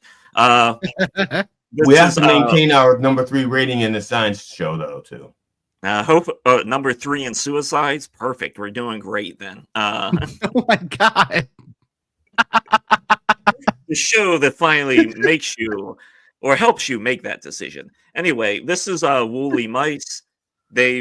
For some reason, they want to bring back the woolly mammoth, and this is the first step.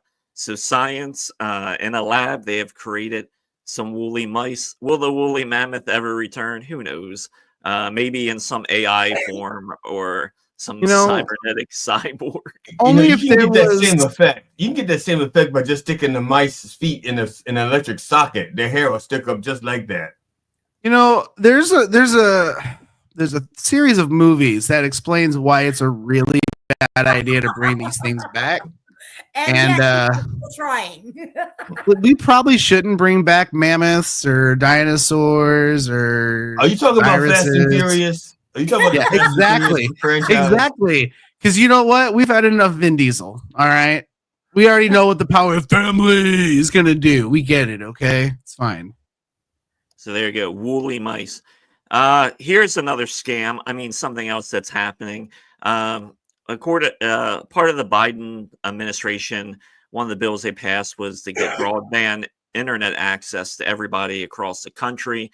Well, of course, because of Elon blowing Trump or vice versa, Starlink is going to get that contract it looks like, and it's like 20 billion. So no corruption or conflict of interest at all going on. Now that contract was initially with Verizon, so they broke the contract with Verizon and gave it to Starlink. Yeah, this is messy, and you can obviously like I can't understand why people don't understand why they're getting scammed. I mean, the thievery is happening right in front of you, but people want to line up and swallow. So there you go. That's what you have get. you guys seen Elon Musk's new Nazi haircut? There's a new Nazi haircut? That was old pictures. That's not new. But Was that old? Okay, because I was gonna say because I was concerned because like he knows he's being called a Nazi, and if that was a current thing, I was about to ask if that was old or not because I was like, that's a bold move. That's a bold move when you're worldwide now known as the Nazi salute guy. So I think every time we see him, we hear the jackboot stomp. I do. I don't know if it's the accent mixed with the known ideology, like mixed with the salute, but Mein Kampf, man. So I wanted to add this in here. This guy is an Iranian pop music star, and he does songs about women taking their hijabs off, or however you want to pronounce it. Hijab. Yeah. And he received 74 lashings because a song that he released recently talked about that. So all you dummies out there that line up with Trump and freedom of speech and this is what you have to look fucking forward to if you keep going down this route. Yeah, because here's the thing. Everyone says, oh man, I'm glad we're not an Islamic country because the way they do things is so archaic and barbaric. You think a Christian theocracy is going to be any better? Our book says to do the same exact things their book does. Getting stoned, getting hanged, lashes. The differences in Iran, the 74 lashes. In Iran, those 74 lashes were done with a whip. And in America, those 74 lashes will be done with your tongue. So that's until Christianity. Yeah, until man, the thing is it can be exactly like it is in Iran if we were a Christian theocracy. It would be that bad. What every Christian right now would like to ignore is that Christ is the most quoted prophet in the Quran. The reason why women in the Muslim countries cover their hair is the same reason why nuns do it, because it comes from the same scripture. So the two religions aren't as different as people who are drawing lines like to make it sound. Well, the one big distinction is that in Islam, Jesus is just a prophet, and in Christianity, Jesus is supposed to be the Son of God, and so that's a sticking point that they have. But I think both Christianity and Islam are just money grabs. But that's just me. So everyone, all hail Satan. So this is Taylor Swift. You don't say hail Satan and show Swift picture. You're about to get. They will put a contract on your ass, Ron. Well, hey, not too bad. Listen, Alex Jones will be the one to tell you she drinks baby's blood. Yes. So some Taylor Swift hackers were arrested the other day. Apparently they sold $600,000 in stolen tickets. So during her Eras tour, where she made like $2 billion, these hackers were able to siphon about $600,000 off of them. What's that? 4 backstage passes? Probably. No, those were the nosebleeds, buddy. Those were the nosebleeds. You do the math. That's 4 backstage passes. That was 2 parking passes. Parking's usually the most expensive part of the concert anyway. So, fuck you, Instagram. So Instagram is saying Reels may get its own app. And of course, yeah, exactly. Why? There is no need for this. Why dilute your product even further? I don't need another app on my phone. No. And the Instagram works fine the way it is with reels right in there. And so who wants to add another app where one app for pictures, one app for they're trying to compete with TikTok directly, and it's like fucking it's doing it already. We don't need another app for it. Well, they compete with. Zuckerberg gets enough of my attention. They compete with Snapchat and TikTok, and that's what they're trying to do. They're trying to grab those audiences, and like all my kids, they use Snapchat for the most part. Snapchat is the most popular right now. That or like Discord, for them. Discord's good for when you don't want the government paying attention to what you're saying. And that's pretty much what Discord is used for. I thought if you didn't want the government to pay attention to what you're saying, you go to a town hall. Never mind. Comic-Con was better than sex. This is Taco Bell. In Vegas, you can get the $777 package and get married at Taco Bell. And it comes with Elvis tacos. So, go do it. Listen, this is marketed to that I know is already married. You know what? Listen, well, it's funny you say that. I am already married. I'm in the process. I'm going to be divorced here though soon. So if it ever happens again, Taco Bell, watch out. I'm just saying that'd be a badass wedding. Yes, it would. Live Moss. Sure if I had done this story, but this one is fun. This is a store in Oceanside, California. It's a Wahlberg store owned by the Wahlbergs. It's a clothing store, and someone spray painted Mark Wahlberg is a small turd on the side of the building. And they wrote "Go Home Kooks" on the side of the building. And then someone put a quote, "We really need another franchise spot," said no one. Oh, but don't you know, everybody needs more acai in their life. Yeah, now, where is this store? Where is this store? If you were listening, it was in Oceanside, California. No, I saw the Oceanside, yeah. Yeah, so this is Mark Wahlberg, and like I get so sick of him fucking out there all the time. Like, hey man, I get up at 4 a.m. I run 18 businesses. It's like, fucking enjoy your life and shut up. I mean, honestly. So what? I guess none of you agree with me on that. You're talking about Jesus. No. Wahlberg is like some devout Catholic or part Catholic. No, I don't like Mark Wahlberg at all. I've never liked him. Tell me why Jesus hasn't stopped by the store, firebombed it, lit a cigarette, and said, "I'm going to Taco Bell." That's what I want. Because he's too busy giving black people AIDS. There you go. Right. Anyway, moving on to Say Anything. Lone Sky has released a book, and in the book she admits that she did bang John Cusack, but not who hasn't. He's so not dreamy. On the set of Say Anything, though. Apparently, they hooked up years later after the movie when she was going through a divorce, and she kind of wrote about it dismissively. And John Cusack has complained. He's like, no, it wasn't. It was a good time, everybody. But she had responded to that and said she didn't mean it exactly that way. It's just, this is something that happened in her life. And I mean, you're talking fucking 20 years ago, I think. Yeah. And that was a wild party. I was there. Yeah. I mean, everybody slept with John Cusack that party. Yeah.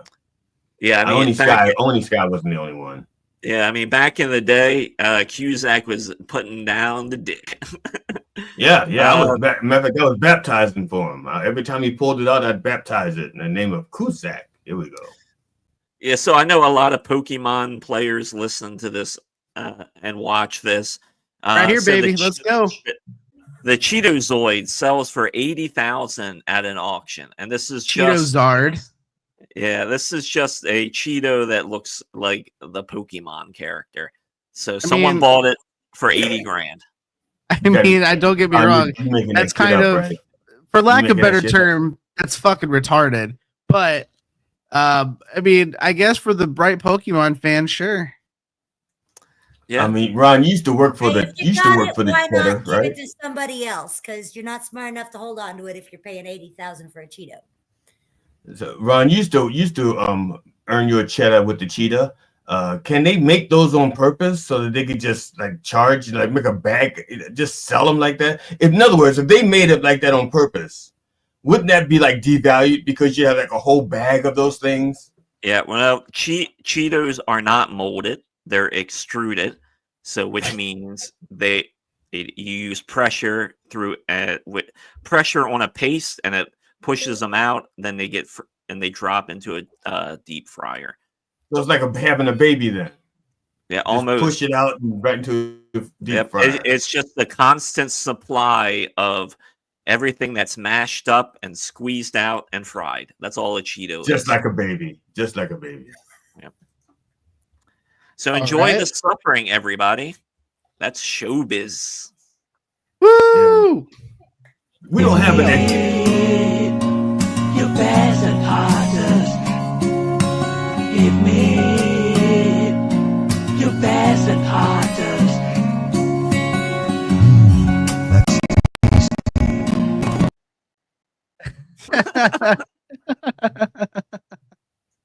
This is what happens when Dad's not home. Talk about exhilarating. Kids look like retards. You look like retards.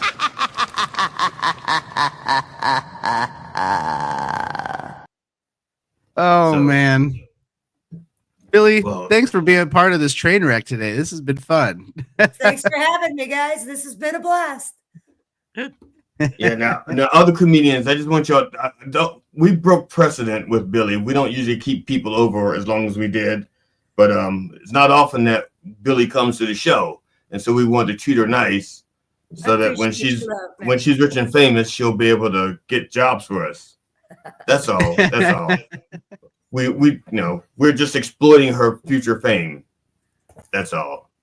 So Billy, we do appreciate you stopping by. And after you write your first book, if you want to come back again, or promote some more shows, come on back. How about second book? What's your first book? It was a group project that a lot of the Denver comics did during COVID. Comedians are people too, and other lies. Nice. Okay, why didn't you promote that? Why isn't that in your website? You got to promote. Come on, Billy Joe. Come on. You're an author. Good God, okay, who's your business manager? We're gonna fire them right now. Right now. Who is it? Just name them. Is that Sandra lady? If she took care of the business side of things, I'd probably be better off. Sandra, you just missed this. She has a book out there. You didn't put it on the website. Damn it, woman. You need to get well so we can give you shit. We can't talk about you while you're down. So, but Billy, thank you. And matter of fact, next time you come back, bring the book and we can talk about the book. How long has the book been out there? Let's sell it. Let's sell 2 copies. How can people get the frozen. book? Oh, okay. Sorry, Elsie. Is that the princess's name? She pulled a Ron Kane. Well, thank you for showing up. We're gonna let her go because we don't want her teeth to get all dry from standing like that. My fucking God. Yeah, her gums are dry up. Her gums are dry up. So thanks for coming by. All right. So.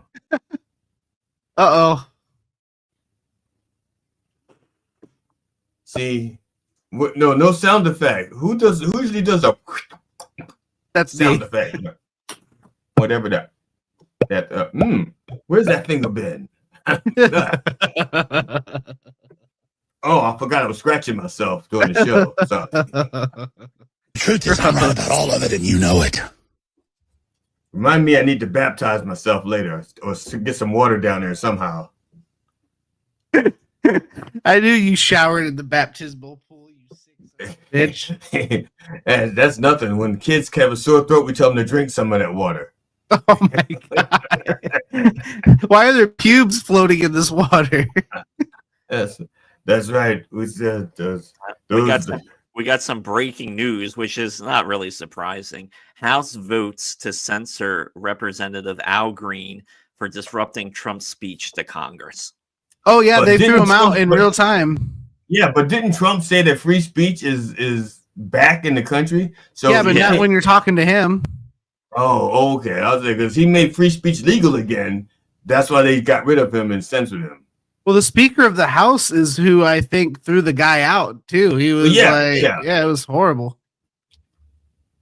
But Trump made free speech legal again. He brought it back. So the Speaker should have honored his president's wishes and not thrown him out. And also Trump shouldn't have been lying, because that was the problem there. I think he was just saying you're lying or something. So, hi man. Well, you're right, Ron. We're not surprised that he got censored. I'm just surprised it took so long. I thought it was going to happen like that night. That's what was going to happen like Tuesday night. So, yeah. So, gentlemen, do we have like 35 minutes more material to do? I doubt it. Oh, we can hold on. We can let's play a game called Name That Crack the Sky song. Hold on. Before we do that, next week on Beyond Declassified on Monday. I'm pulling up the guest list here. Sorry. I have Chris Tyson on, who is the author of. Sorry, pulling up his book. He is the author of America's New World Order, a global Atlantis for the Age of Aquarius. I don't know what the fuck that means. I'm starting the book as soon as I'm done with the program today, and but he will be on next week on Beyond Classified. Okay, Mr. Ron, do you have anything you need to promote or plug for this upcoming season? This coming week. No, I was supposed to do a spot on Saturday, but that's not happening, which I'm actually all right with, because that was just like a guest spot, and so he's just going to move me to another show, so that's good. And then I'm just going to chill this. I think this weekend. My grandmother finally passed yesterday. After you hear that, man. Yeah, well, I mean, she's been in hospice for a couple months now, but like I said, like 2.5, 3 weeks ago, she was like on death's door. Then all of a sudden, like 2 days later, she's up, she's eating, she's like telling jokes. Then I guess she took another turn recently, and she's dead. It's so bizarre. Oh, I've heard that's actually a semi-common thing. Like folks towards the end will get like a last little burst of energy, and they'll look completely fine for a day or two, and then they'll just go. Yeah, so weird. Laura had a cousin that passed away from cancer like a year or two ago, and that's what happened with her. Like she had stage 4 cancer, and then she went into hospice. She was diagnosed with stage 4 cancer, and they're like, "Oh, you only have like 3 to 6 months to live." She wound up living 6.5, 7 years longer. And like when she went into hospice, it was the same thing. It's like she started off kind of bad, but then she improved, and she was in hospice for like 6 months. Like there was a point at the beginning, like, oh my God, she's gonna pass. Everyone should come see her. Then like a week later, like I don't know, she's like doing cartwheels now and smoking cigarettes. It's so strange. I'm sorry to hear about that passing. But, yeah, I mean, it's she was 94, and it wasn't like a surprise. I appreciate the sentiment, and it's just a part of life. It sucks, but it is what it is, unfortunately. And yeah. Well, thanks for bringing the fucking showdown, Ron. Jesus Christ. No, I'm just kidding. I'm just joking. I think it's just no, I'm just giving you a hard time, man. No, yeah, it's normal, man. But still sucks to hear. Sorry the family has to go through that. And at least now she don't have to worry about her suffering anymore through all that bullshit. Because as somebody who's frequented the hospitals and everything, I know being hooked up to shit and relying on people to feed you and everything just fucking sucks and kills your morale. So I really, like the stuff that's going on with my mom. That's really the only reason that I'm still in this area, because I don't want to move or anything like that. But I'm seriously considering going to LA in some form or fashion, and I'm gonna have a talk with my son, and I'm gonna keep my house. I'm not gonna sell my house and keep my residency here, and maybe do some stuff like that, because I got some stuff moving, and try and change things up. But that's really the only reason I think I'm still in Pennsylvania, because of my mom. Can't take her with you? No. I mean, spiritually, I guess I could, or eventually, if she's in an urn or something, that'd be the only way I could take her with me. Like, here you go, Mom. I hate homo Nazis. And so you can't put her on a plane because the whole plane might start shaking. She no longer moves so well, but she's doing a little better, because she's been getting some treatment from Johns Hopkins. Because she finally got into Johns Hopkins with meeting them, and they'll be able to do some stuff for her. But they also say, well, you should have been here earlier. It's like, yeah, I've been waiting fucking almost 3 years for this appointment. Now, you should have told him that you were a friend of GD's, because he's got, well, actually, he has a half sister who used to be on the board at Johns Hopkins. I don't know if she's still there or not, because they're kind of estranged. But you should have reached out to GD. I know you don't like him, but you should at least ask him. So if I reach out and tell her that, she'll say, "Oh, we'll just put a pillow over her face." just like we did with our dad. Yeah. I mean, what's she gonna do? She can't fight it off. I mean, what's she gonna do? But no, they try though. They do. They get that last burst of energy. Next thing you know, you got scratches on your wrists and they get infected. Yeah, it's terrible. It's terrible. Been there. Well, hey, on the vagina. Okay. Well, on the computer front, I may have found a deal. I don't know where Matt's finding like MacBooks as cheap as he's finding that aren't 10, 15 years old. But I did find one who might be interested in trading a PS5 and some cash difference for I found another guy that'd be willing to trade my mouth for that PS5. No, I'm good on that. That PS stands for penis sucking.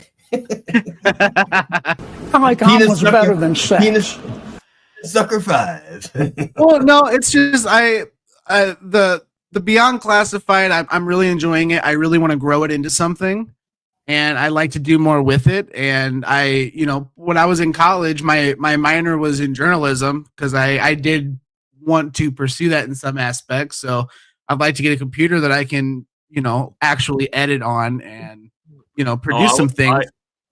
I will be out of here early tomorrow, because I have a job interview at 11. Ooh, where at? This is for I gotta say, this job, I'm like, somewhat. They're not watching the show, right? You're not gonna fuck it up if they watch the show and say, no, we can't hire you. They want to fuck me, but I have these other 2 leads too that I have an interview on Monday for. That's a job I'm very excited for. And then this other job, I'm waiting for them to get back to me about when to come in for an interview. And they are very intriguing, because they want to pay me more, which is always good, which I want. And they're willing to work with me on my former vacation time. That way, when I come into the company, I won't have 2 weeks of vacation.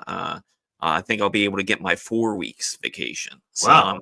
I'm very excited about that. Now this is a little bit crazy, and if y'all don't want to answer, just tell me, and I'll just rephrase the question and see if you answer it if I if I could trick you to answering it, if I just reword the question. But the way you're both you're both in the job market, and a lot of employers look at social media sometimes, before they hire people.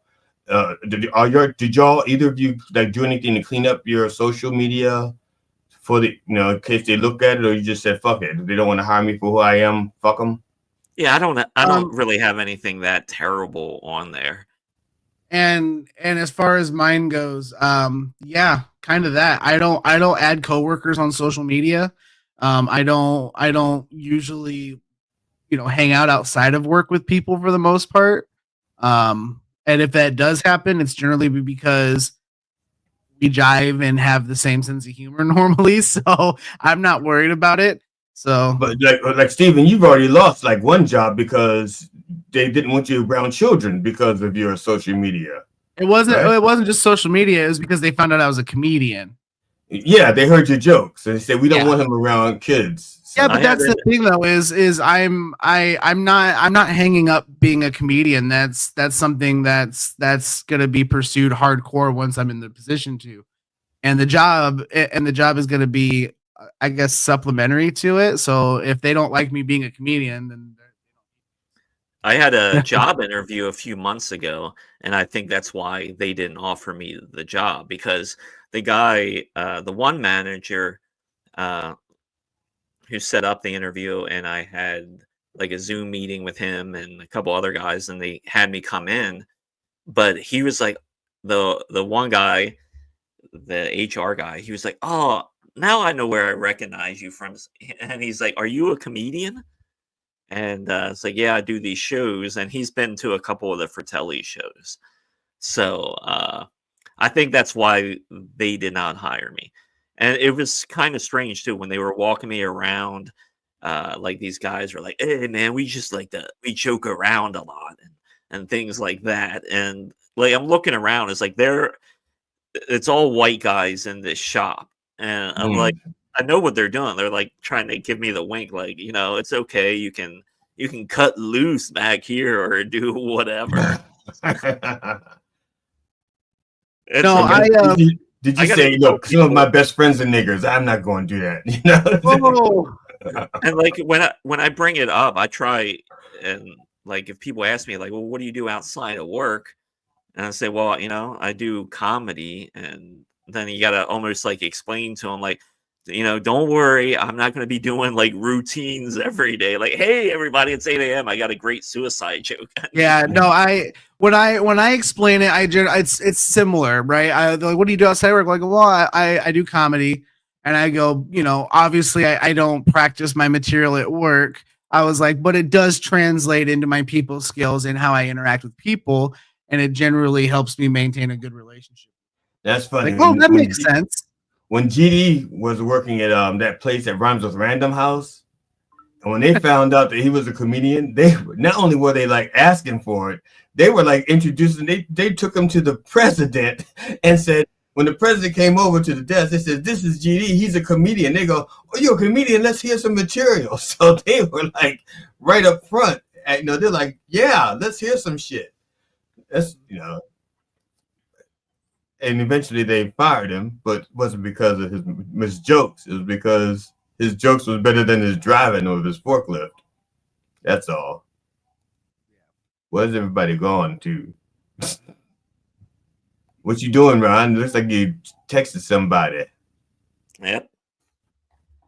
You dirty dog, you. But yeah, I think we gotta crash this damn thing.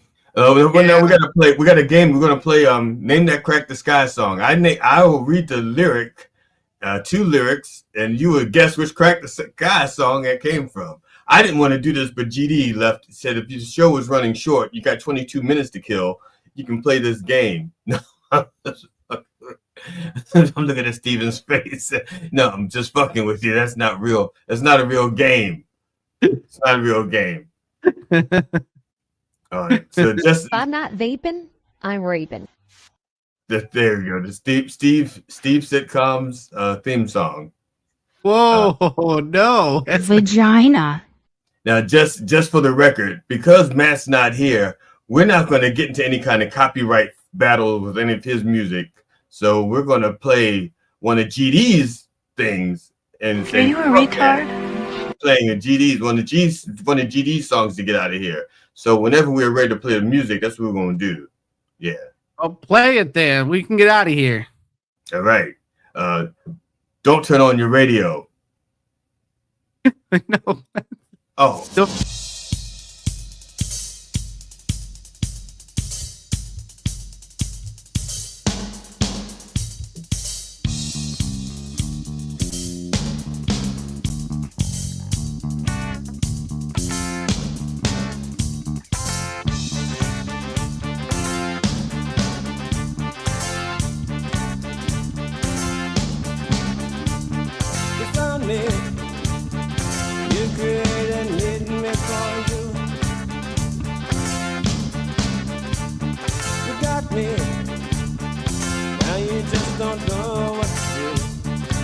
With me, and so you keep me hanging around, just waiting. Now I'm in a conscious state of anticipating for what? And thusly, I don't know what to do with myself. And now I don't know how to find somebody else, and it's my fault.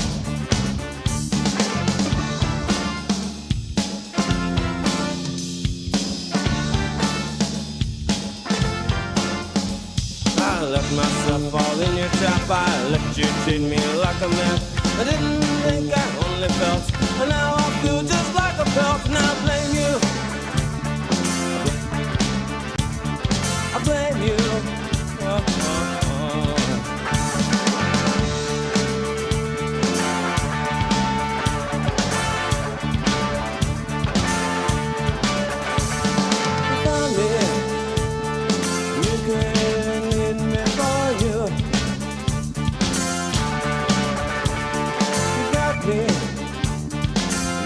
Just don't know what to do with me. You caught me off my guard with your charm and look. You told me love could be just like in a book, fairy tale. And it seemed all you told me was a pack of lies. It's time as we said our last goodbyes, but I haven't the will.